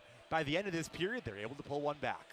And that's how they did it right there. Jack Ricketts the clean win, and Liam McClinsky finally found a way past Niels Wallstrom, who had been terrific over the past 4.5 periods to that point. And you take a look at the numbers, the raw numbers certainly in favor of Holy Cross, but it's been quality, not quantity for the Yellow Jackets, Nathan, so far through 40 minutes of play. Just 10 shots on goal. Feels like 80% of them have been really good shots. Yeah, I mean, that's sort of been the story of this game, right, is the shot attempts for Holy Cross have been both voluminous and high quality. 31 shots on goal through 2 frames. They're on pace to put up almost 50.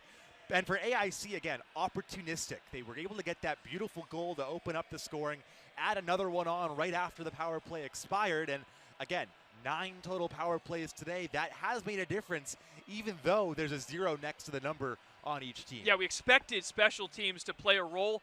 Not exactly sure if we expected them to go combined 0 for 9 through 40 minutes, but that is the role they've played. Neither team able to break through in that regard. And the Yellow Jackets will look to hold on through the final 20 minutes.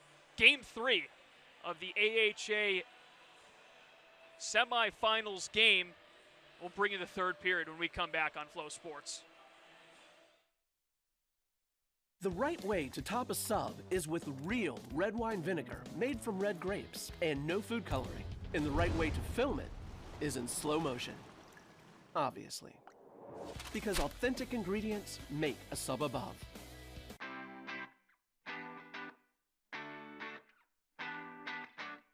Hi, I'm Maddie Beck. I'm on the women's ice hockey team.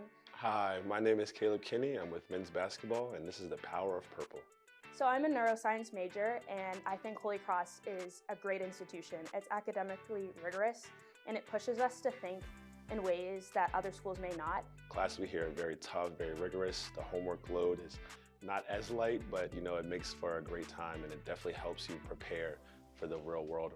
I think from a very young age, I always knew that I wanted to pursue hockey in college, and I know there's a lot of great athletes out there and people that deserve a scholarship, but I think it just meant so much to me that someone thought I deserved to have one and to be here, and it's enabled me the opportunity to pursue my education and hockey at a higher level than it probably would have been possible. The scholarship actually enabled me to be able to get to Holy Cross and take rigorous classes, but have the opportunity to engage in great discussion with faculty, with students, with a great community, play with my brothers on and off the court, just be able to really use the power of purple, use the scholarship that was given me by Holy Cross to uplift myself and the greater Worcester community. It's given me 4 great years of hockey. I've continued to develop my skills in so many ways. So happy with the player I've become and the person as well, because hockey is more than just about the sport. It's about who you are as a person and all the life skills that you develop and are going to continue to have in the real world, and I'm very thankful for that. It's had a major impact, as I've gotten older. I'm a junior now. I've met a lot of people, seen some people come, seen some people go, but I've been able to make inroads in the community, in the athletic administration, and just allow myself, my platform, to be used for the better fulfillment of my program and for Holy Cross. At Fuel America, we've created a place for people to gather, to share their stories. We are a destination, and we are a starting point, because Fuel America is not just our name, it's our mission. AIC leads 2-1 over the Holy Cross Crusaders, and this is the 7th matchup between these two teams this season.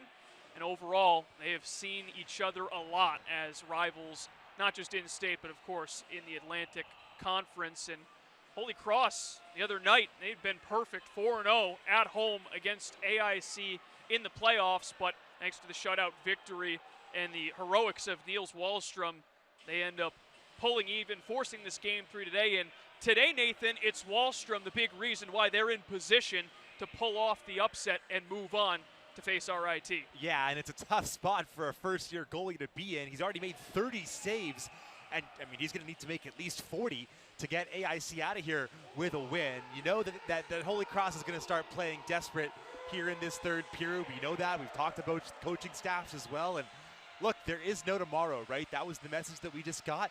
So expect a lot of shots, expect a lot of intensity. They're going to leave it all out on the ice. Holy Cross, by far, has had their best periods this year in the third period. They have outscored opponents 45-30 in the final 20 minutes, essentially a 3-2 ratio. And they will try and have their best period of the season to save their season in this third period on this Sunday night. There's another look at why it is a one-goal game, and McClinsky, as he's done throughout his career at Holy Cross, finds the back of the net in the biggest of games. His 19th goal of the season, that ties for the team lead for Ricketts and also ties him for the most career postseason goals in AHA history. And we talked about that being a set play. It really comes to Gillette, who draws that space to shoot. He moves across the ice away from the goal and opens up that lane. It's a great design play. Here we go, 20 minutes for Holy Cross to try and extend their season. And they open up the period with an icing call. Caston Summer, one of the assistant coaches for Bill Riga, not too pleased with that call to open up this third. Faceoffs 25-16 in favor of Holy Cross. And it was even 33 apiece in game 1 before Holy Cross had the edge in game 2, and now the same said here in game 3. So they have gotten stronger as the series has gone on at the faceoff dot. And they win one here to open up this period. Actually, they've won 2 now to open up the period. This puck will trickle all the way in. Niels Wahlstrom has been as cool as the other side of the pillow so far the last couple of games. But Stockfish off a turnover by the Yellow Jackets, pressured by Ricard. McClinsky gets it back. Stockfish tries to go to McClinsky, and right in the lane, Brett Rylance hasn't had an impact on the scoreboard today, but defensively, it's a two-way game coming into form. But the Yellow Jackets do end up icing the puck. By about an inch. Just barely. And again, it's a tricky game, a dangerous game to play if you start icing the puck a lot here. We talked about the face-off disparity, and the last thing you want to do is keep tired guys on the ice against centers who have been winning draws all game long. And again, you've got the shooting formation here, the same group that just got the Holy Cross goal a couple minutes ago. Yep, identical. And AIC recognized it, they stacked the inside. Higgins sends one wide. The puck somehow goes through the crease as Salamini went diving past the far side. McClinsky, his pass offline, comes off the boards. McDonald trying to take it in transition, and here comes Casey McDonald. Shot, blocker stop. Getting a piece of it there was Grandy. Salamini, but Jones hustling back, picks it up. Hunter Jones, freshman from Andover, Minnesota. He's played plenty of big games at the high school level. Like Petrulio, Jack Robilotti, Salamini. Punches it through, and back there is John Lundy. Callahan plays it back. And again, the Yellow Jackets didn't connect on the pass. This time, though, the icing was beat out thanks to the hustle by Geschwind. Cross-cornered for Jack Ricketts. Ricketts lugs it in himself. Stick check, drop back. Petrullo to the trailer. Shatsky through traffic. Wahlstrom the save, and the rebound stays close by. Well, Shatsky not necessarily a goal scorer. The assist totals are really jumps off the page for him. 19 apples on the year, but a good setup there because he was the late man into the zone after getting onto the ice on a change, and he gets a good look there, and there were bodies in front. And you like that because as good as Wahlstrom's been, there's always the chance of a rebound or a screen that ends up seeing a puck get through. Right, and on the flip side for the Yellow Jackets, they have to keep that intensity on the attack. They can't just sit back and hope that Wahlstrom can hold strong through the final 18 minutes of this one. And yet another icing goes the way of Holy Cross. It's also a question, too, of how much can you shorten the bench for both teams here. You are on game 3. For AIC, you've been injured all season long with important contributors out of the lineup, and you need your top guys to play minutes, but how much can you get out of each of them? Can you just coax an extra shift here or there? Freshman Ty Gagno at the dot, taken against the veteran Jan Honan. And Thorne does get a shot off, it goes wide. Thorne stumbles down. Oliphant takes the bump, keeps possession with his skates, and now it's worked up top. Shatsky gets a shot on goal, but never made it there. Oliphant thrown up high, ripped at in front. Thorne can't turn it towards net. Garen Thorne in on the forecheck for the Crusaders. Gagno goes down, and it's Long who exits 2-on-2. Stepping up to join the mix, Jan Honan gets the pass through. Jan Honan backdoor. The net comes off as Long crashing hard. Shatsky takes exception, and these two got to be careful. Last thing you want to do is hurt your team in the most important period of the season. Well, it was the offensive player who takes the net off. The faceoff is going to come into the AIC zone at a minimum. They could keep it in the neutral zone, but I think they're going to bring it all the way back. And it doesn't look like there's going to be any further enforcement there. I don't think there was much contact with the goaltender. It looked like It was more contact on the frame of the net. Yep. And the referee instantly signaling this draw is coming out. That was Brennan Blanchard. And they will bring it to the neutral zone. Yeah, but Long has to be careful. And both these teams, you don't want to hurt your team. Austin Long, another longtime veteran player for the Yellow Jackets on that first line. 125th game of his career. And he has made a pretty big jump in offense this season. Career high in goals, assists, and points. 8 goals on the year. Sent up in the air, Giardosi touched it. Next touch belonging to AIC, no high stick. Gloved behind goal by Higgins. DeBoer can't get it through cleanly. And it's thrown back for Lacaduke. Good recovery there by DeBoer. He wasn't able to get the puck out the first time, but he's able to keep fighting and win a puck battle below the goal line and eventually get the exit started. Wallstrom will take a face-off. 16:50 left in regulation. You know, both these teams, no stranger to overtime for Holy Cross. Their game 2 last series in the quarterfinals against Canisius went to double overtime. Jack Seymour with the winner. And is that Mike Abelson down there? I think it is. One of the broadcasters we've seen here at Holy Cross with his young daughter. Good to see Mike as that one tipped wide. Salamini.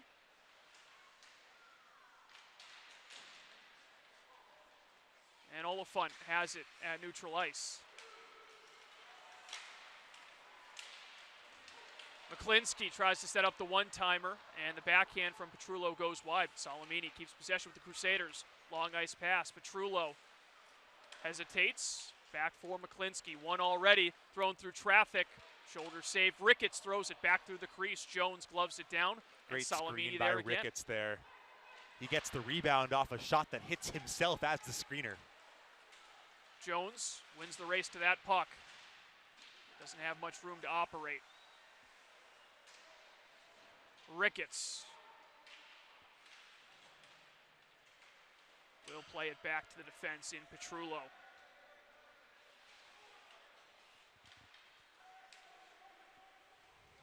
Bit of a lull in terms of crowd volume. A lot of anxious fans in attendance for this Game 3 winner-go-home matchup. Cicero, not enough room to get the shot off as Oscar Geschwind stymied his chance. Geschwind working 1-on-3, gets it in behind goal. Mans, glove down Lundy. Loses his balance, goes right back to his skates. And Tommy Lepinin, the left point, back around the wall. And right now, if you're AIC, I mean, you'll take any sort of zone time because they really haven't had much of it ever since McClinsky cut the lead to 1. Shatsky forces it through the middle, a kick save by Wallstrom with Cicero on the doorstep, and now Gillette and Lepinin, and Gillette is going to get a penalty. Yeah, you just got to be smarter than that if you're Gillette. I mean, I think AIC was the initial aggressor there right off the whistle, but that's close to a spear, and you're going to get called every single time. There you see the hard net drive, and that puck did slide underneath, and big time save by Wahlstrom. Well, again, Gillette's sticking up for his guy, but you can't come that high with that much force. Yep. We already saw it called in the other direction, right? We already saw it called against Kramer back in the first period. So there is, again, the precedent for that call to be made. Exactly 15 minutes left, and Holy Cross will try and pull out yet another kill to go to 0 for 6. Well, 6 for 6 on their end. Jan Honen for Stella. Good pass, good tip. It's somewhere underneath Grandy is Rylance, who has 2 power play goals in the series, looking for a third. Yeah, those are the hardest ones to save, and a good job of getting those pads shut for Grandy. And if you're going to pick an MVP of this series, Rylance probably the runner-up based on what we've seen from Wahlstrom, but certainly been the most valuable skater out there for Eric Lang over the course of these 3 days. Stella. Far side the shot, Grandy kicks it away, Robilotti up ahead, it is forced parallel to the blue line, it stays in, and Jan Honen run off by Ricketts, takes a couple of shots from the Holy Cross forward, and now Stella fakes the shot, tosses it, once again AIC, throwing a lot of bodies to the front of the net trying to get a tip. Holy Cross can't get it out, now McClinsky picks it up. He'll skate to the open ice with it. Not really many options, and he will just ladle it in deep. Ricketts took a big hit, and he's going to the bench right now, hunched over, and trainer's right there to tend to him. Certainly not a guy you don't want to be without. Well, he's been double shifted so far here in the third. The stamina being tested of both of these teams. Everything on the line, a win, and you head to the championship game next Saturday night against Rochester. RIT.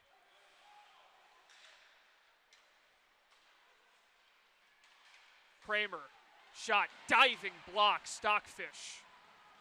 Geschwin keeps it alive, and Stockfish with the stick check and gets it past Kramer down the ice. Yeah, winning shift there from Stockfish to block a shot like that at this stage of the game.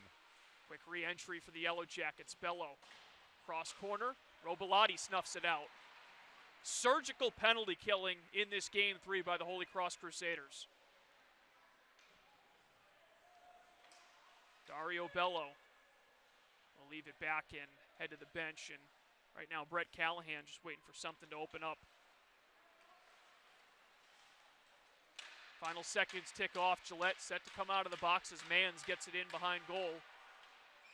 And a penalty coming up, or was it played with a high stick perhaps? Yeah, played with a high stick, no penalty. That penalty, by the way, was officially a high sticking call. And I don't know if you really see high sticking calls in that situation that often. It's typically roughing or cross-checking, but indeed it was. The stick did qualify. I mean, objectively, the stick was too high. Yep.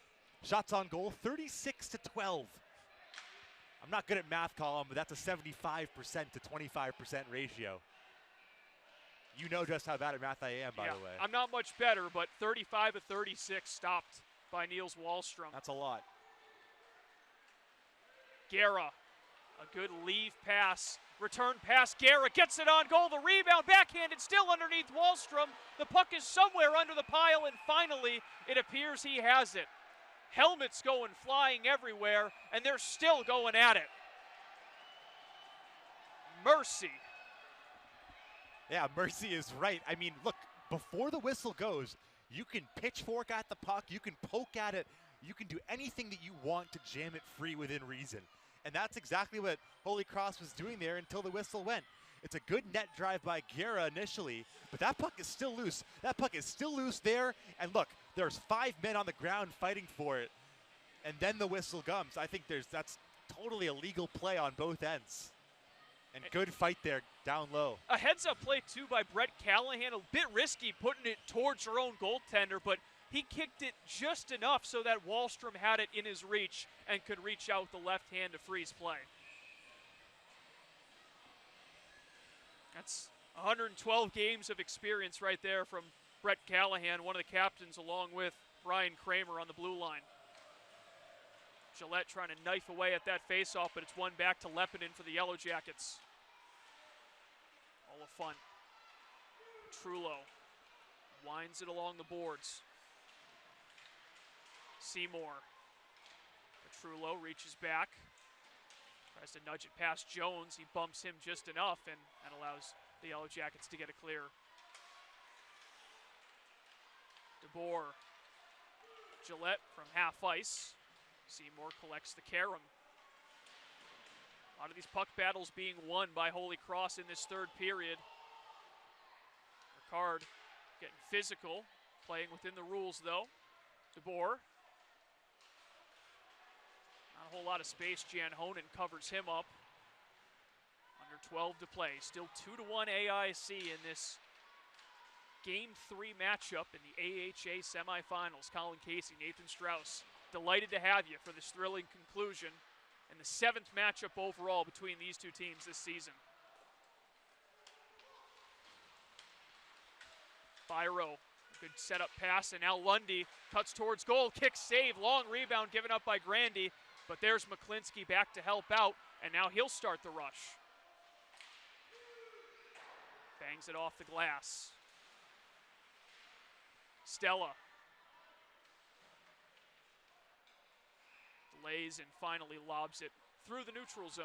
That was a good chance for Lundy, too, who, again, just took it upon himself. It's a one-man rush. Was able to get a shot on goal and force the save. 14 goals in just 24 games coming into today for John Lundy, sophomore from Brooklyn. Bello. Blake Wells, former UMass Lowell Riverhawk. The alma mater of Holy Cross head coach Bill Riga. Stockfish. Wells jars it free for Giardosi. Sent down the rink, won't get there for icing, and Higgins will have to play it as a very sloppy change for AIC because Giardosi and Wells were tangled up right in front of the door. Callahan in his corner. Giardosi, but it's worked out to the center line. Shatsky lost sight of Geschwind. Oliphant, poke check from behind, Geschwind. Saucer pass bounces around, and Lundy can't dig it out of his own skates. Now Ty Gagno. Offsides is the call. 9:50 to go in this third period of Game 3. AIC trying to punch their ticket to RIT. We'll see if they can hang on. Crunch time here at the Hart Center.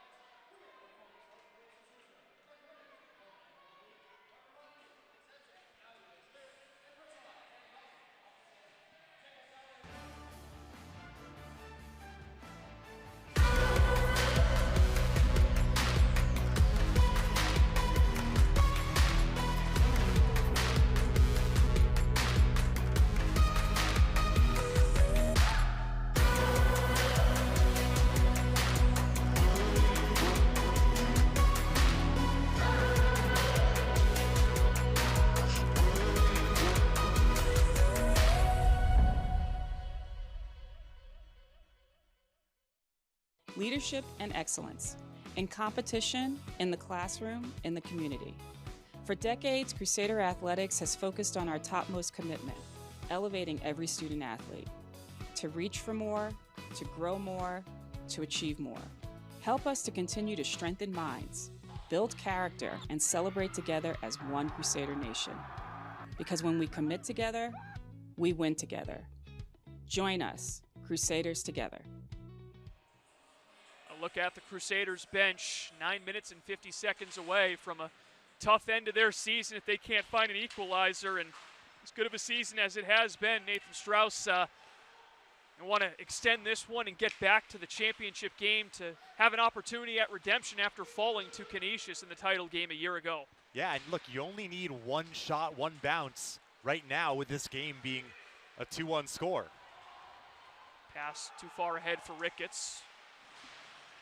Sure, we'll see a lot of this top line out there of Ricketts, McClinsky, and Gillette much of the end of this third period, and AIC got that puck in a bit too prematurely. That's icing.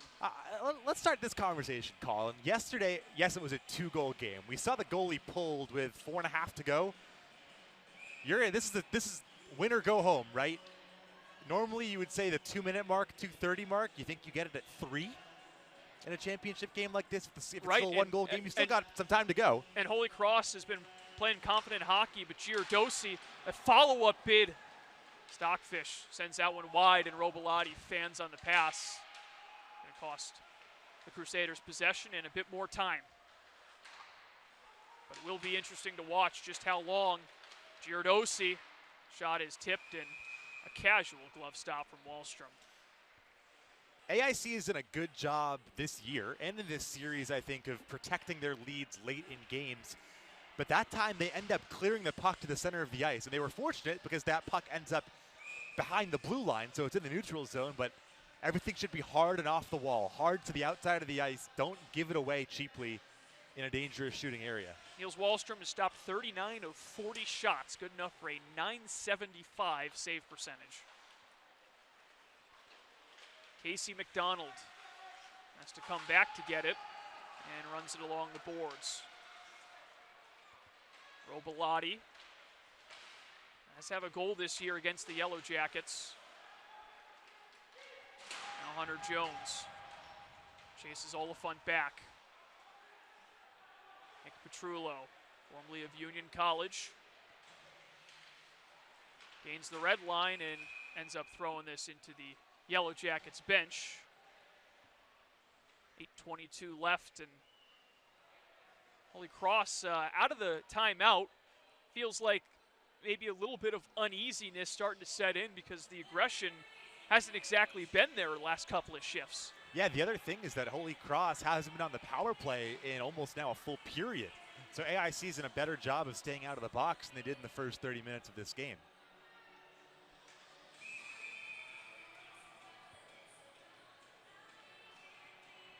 Yellow Jackets trying to add to what has been a tremendous run of play in Eric Lang's tenure in Springfield. All began with that appearance in the NCAA tournament when they won the AHA back in 2019, and since then they've won this league twice more. Had a number of years where they've been right on the precipice of getting an at-large bid in the NCAA tournament. As that puck, Wahlstrom has to come out of his net to play it. Cicero for Petrullo. Thrown towards the middle, tipped up in front. It's batted out of the air, played with a high stick. Probably the right decision there for the Yellow Jackets, because I don't know where that puck was going to come down, whether it would have been right behind Wahlstrom in the crease on top of the net, who knows. Well, Jack Seymour got suplexed trying to get to that loose puck as well. Good alertness there from Wahlstrom, but he takes his time getting back.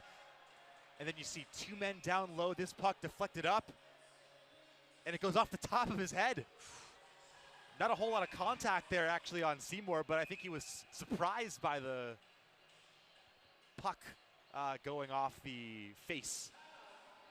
Interesting here. Eric Lang going to use his timeout with 7:54 to go. Remember, because that was played with a high stick intentionally, that no change for the Yellow Jackets.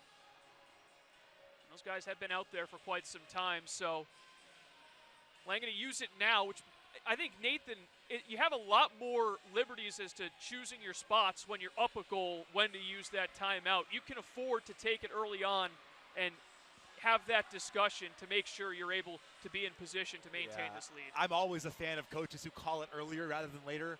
It's one of those things where you never know if this timeout saves a goal. You don't know if those tired guys were going to lose a draw and give up a goal, but all you can do is call it when you might need it, whether that's after a sequence of icings. Especially right now, I mean, that goal is literally the difference between, making this week a success or not.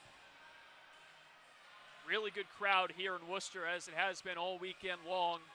It's great to see playoff hockey back here at the Hart Center the last couple of series. Across the number 2 seed in the tournament. They're trying to keep their season alive. Crowd on their feet for this attacking zone draw. Ricketts will take it. McClinsky lined up behind him. It's a stalemate, and the Yellow Jackets come away with control.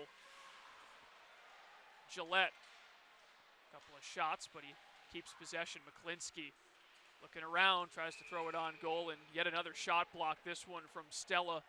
That is now 16 blocks in this game for AIC. Well, you knew it would take something like that when you're being outshot almost 3-1. Shot total now 40-15. But even the shots that aren't getting to the net, Holy Cross, again, close to a 3-1 margin in terms of shot attempts.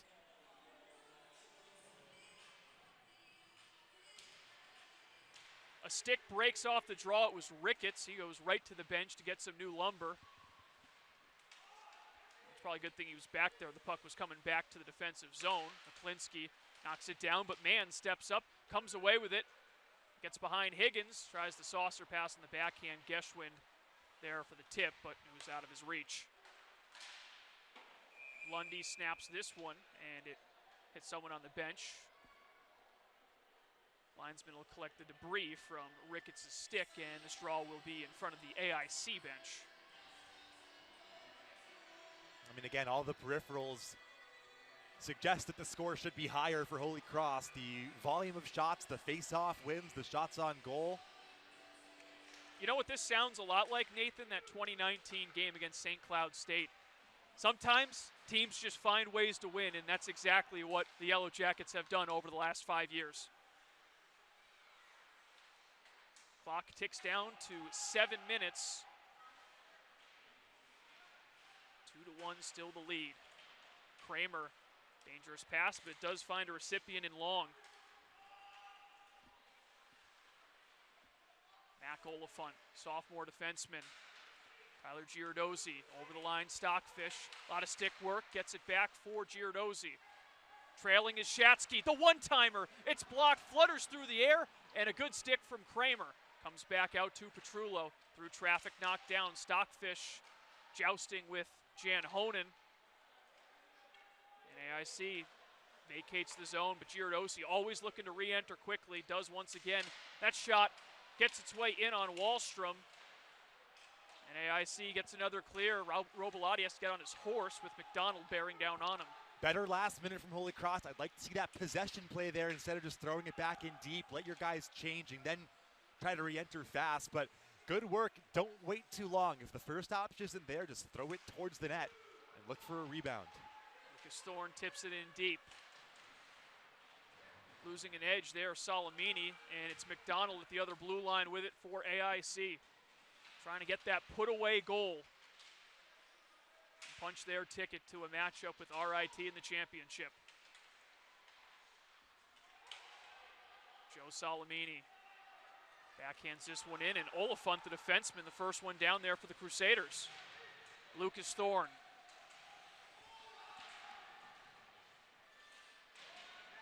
Senior still tied up down there. More time coming off the clock. Ty Gagno. Cross-ice pass. It was between Higgins and Oliphant, and Long intercepts, throws it in, and just another day at the office right now for the Yellow Jackets, just trying to run this clock down and run Holy Cross out of time. Oliphant, an aggressive play, and upends a forechecking Yellow Jacket, Lundy. Lepinin tipped wide of Grandy, and Seymour surveys his options, sneaks it through off of Gagno. Oscar Geschwind, and got a whistle coming up, offsides. Well, 4.5 to go. You're probably in your last couple of shifts before you start thinking about emptying the net here. And again, at the beginning, really the first 2 periods of this game, AIC was aggressive with their forecheck. They were trying to leave the zone fast, and right now it's all about protecting the net front, get the puck out of the zone as fast as possible, and live to fight another minute or another shift. Grandy, delayed offsides for the Yellow Jackets. That gives him time to leave it for Jack Robilotti. Senior from the Big Apple, all the way around Callahan. First one there. Ricketts getting in the way. And AIC will just ice the puck. Seen a lot of that in this third period. And right now, I mean, you can afford to take a few more icings when the shift is still at the beginning, but once you get into these 30-second shifts, every single icing that you take is going to start piling up. And don't forget, you already used your timeout. Right. So I'm imagining that you're going to wait to pull the goalie too until you can try and trap them in one of those long shifts in the next couple minutes. Jason Grandy looking on still from his net. And another huge defensive zone draw victory for AIC. Ricketts has McClinsky behind him. Tough first touch, but Gillette keeps it in the zone, throws it well over the crossbar. Wells waiting for it. Gillette puts the pressure on him. Wells bombs this one into the Crusaders bench. Well, I think everyone knows who the first star of this game is right now, but I almost think you can give all 3 stars to one player. I mean, it's been a good team effort, I think, in front of him, but Wallstrom has been out of this world. This whole series, to play in your 3rd consecutive game and face the number of shots that he has as a true freshman. He has stopped 74 of his last 75 shots. Doesn't get much better than that. And the one goal that beat him was quite a wrist shot from Liam McClinsky in this second period. Got some more pushing and shoving. 3:40 left. Grandy halfway right now between the crease and the bench, but now we'll go back to the crease. He's asking to come out. And, you know, 340 might seem a little aggressive. Then you remember Bill Riga's predecessor, his mentor at Quinnipiac, Rand Pecknold, notorious for pulling the goaltender early. Thing is, with Pecknold, it almost always works. It's what the numbers suggest you should do, so I'm all for it. Grandy, though, stays put for now. 3:21. The pass goes through. DeBoer never saw it. Shatsky snaps that one towards goal, and it's tipped wide. It might have hit Giardosi on the way by. AIC flips this one back to center ice, and they'll get a partial change. DeBoer, no icing. Worked along the wall. Ricketts. Good pressure put on by Long. Ricketts finds his way through, but just nowhere to go. Yellow Jackets have converged on the forwards, tightened things up late, but bit of an error there by Mans as he throws that one straight into the ceiling. It'll be a face-off at center ice. Like playing at the Trop, Colin. Yeah, it is. It's deceivingly low ceilings here. Those beams can really reach down and ruin a good dump-in attempt. Randy still in his net. Time running out for Holy Cross. Ryan Kramer. Ricketts. Robillati. Gains the red line, throws it in, and there goes Grandy to the bench. Extra attacker on for the Crusaders as they look for the tying goal with their season on the line. Jake Higgins back around for Gillette.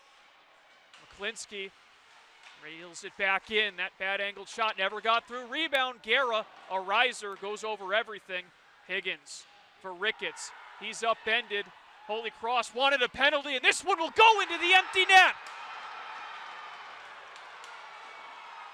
A picture-perfect dump from AIC, and they have their eyes set on RIT. It was Mans from nearly 200 feet, makes it 3-1. Oh, this is one of the players with the most experience in the entire NCAA, right? Approaching 180 career games, and he is able to snipe this one in from the length of the ice. That's a 195-foot goal right there. And look, it's a no-lose situation there. Either you take the icing or you get the empty net goal, and this time it puts AIC up by 2 yet again. And for the Crusaders, it's got to be kind of a summary of how this game has gone for them, as Grandy will play it back out. He'll likely head back to the bench. Giardosi, did he get a stick on it? No. Icing against Holy Cross with $1:57 left. Some fans starting to make their way towards the exits. Holy Cross done a lot of things well. 43 shots on goal. Run into maybe the hottest goaltender in the country right now in Niels Wallstrom. And the Yellow Jackets, as they have under Eric Lang for many, many seasons, find themselves in position to win just from making winning plays. The margins razor thin in postseason play. Shot attempts 80 to 33. Incredible. And how about the 18 block shots from AIC to go along with all the saves made by Wallstrom? Shot goes wide off the draw, and McDonald will delay as much time as he can. Stockfish. Crusaders need one in the next few seconds as Grandy makes his way to the bench again. 6-on-5. Yellow Jackets put it out to open ice. Shatsky has to hustle to prevent this one from going in. Knocked through the air. McDonald didn't have an angle to put it into the open net. Cicero. Shatsky. Less than 90 seconds to go. Up ahead, Matt DeBoer over the line. His shot, Wallstrom makes the save with his stomach. Probably going to see a timeout here, and I'd imagine at some point for Holy Cross, just to rest up your top guys and draw something up quickly. Riga, Cast, and Summer discussing this over at the bench. Right now we'll see Holy Cross keep the 5 out there they were looking for. So we'll try to hang on to it perhaps. And at the last second they'll call time. So buying as much time as possible with 1:21 left. 3-1 the Yellow Jackets on the brink of coming back from the brink. And RIT awaiting next week. That is a daunting task. We talked about it before we went on the air today, but they're having one of their best years since our old friend Jared DeMichael led them to that NCAA tournament victory almost, well, at this point, more than a decade ago. Yep, 2010. They made the Frozen Four at Ford Field in Detroit before losing to Wisconsin, but what a run it was for that squad. They haven't been to the NCAA tournament in the past 8 years. Yeah, and they have been the team to beat all season long. They've got experienced scorers, Elijah Gonsalves. They've got probably the best defenseman in the conference in Gianfranco Casero. They've got tons of scoring and 2 really, really good goaltenders as well.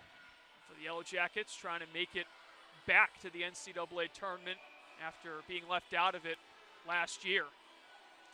But obviously they got to get through 1:21 here before they can start booking their bus tickets to upstate New York. Crusaders win the draw. Oliphant, the wrister, knocked down, cleared to the boards, and couldn't ask for a much better clear there from Austin Long. That'll take up some more time. 1:10, back in deep, Oliphant. McClinsky, flip to center ice. Oliphant gives it away to Long. Final minute from the Hart Center. Wallstrom gave it away to Cicero, but he couldn't get it down to his stick in time.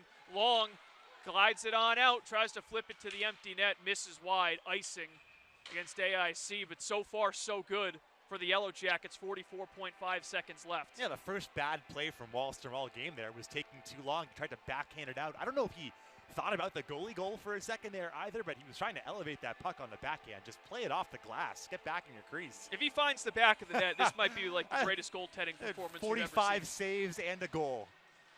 Stella along the half wall. Gagno steps in the way. Long tie up. Just doctor ordered for AIC. Guerra with half a minute. Shatsky. Wrist shot blocked by Long, who's been incredible in this shift to kill off the time, and the Yellow Jackets bench can feel it. Puck goes down, and now some pushing and shoving. DeBoer in the middle of it. Things are getting ugly late. DeBoer throwing some punches. Gagno's got one in a headlock, and maybe just 39 minutes and 41 seconds of frustration has come to a boil for the Crusaders. Well, this whole thing started because DeBoer's glove got caught in the cage. And so it looked a lot more violent than it actually was. And then it totally spun out of control. And you're seeing a lot of frustration put out on the ice right now, and not in a way that you like to see. Eric Lang really trying to get his guys back to the bench. Last thing you want to do is pick up any potential suspension. Mann's still tied up right now at the blue line. He's the one who put the dagger in, and DeBoer, him and Mans won't separate, and they need both linesmen and a referee to get in the middle of it. Yeah, everyone's going to get 10-minute misconducts, I'm imagining. They already tossed Gagno, they already tossed DeBoer, and Mann's going to go as well. And I mean, honestly, with 18, 19 seconds left, I wouldn't be surprised if they gave all 5 guys on the ice on each team 10-minute misconducts. We saw that earlier in the year in the NHL. We saw it earlier in the year twice involving Alaska and Arizona State, but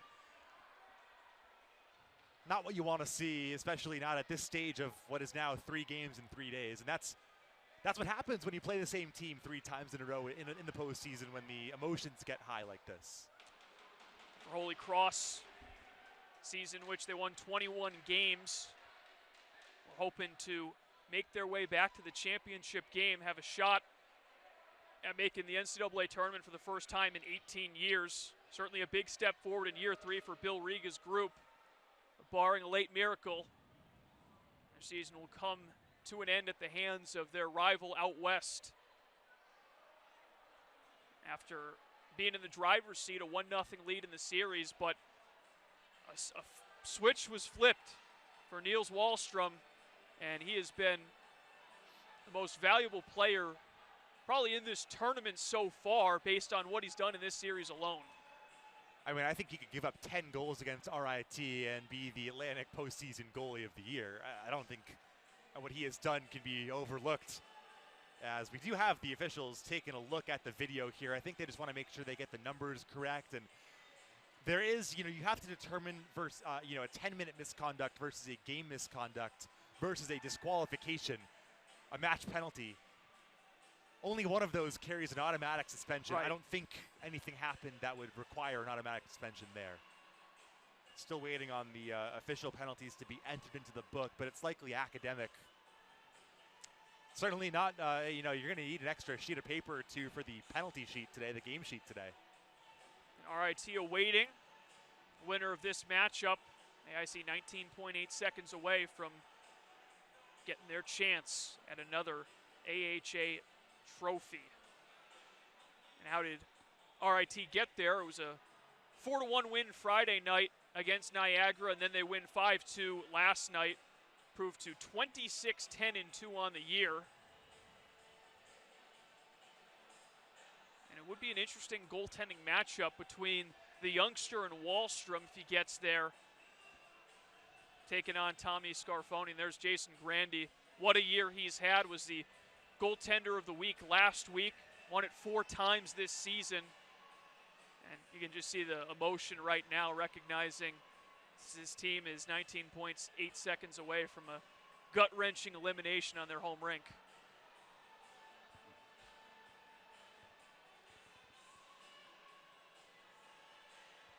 Got the captains, Kramer and Higgins, getting everything sorted out. Well, you got to determine which captain it is for AIC. They have the largest leadership group I've ever seen. Yep. I think they have 5 alternate captains and 3 captains who wear the C.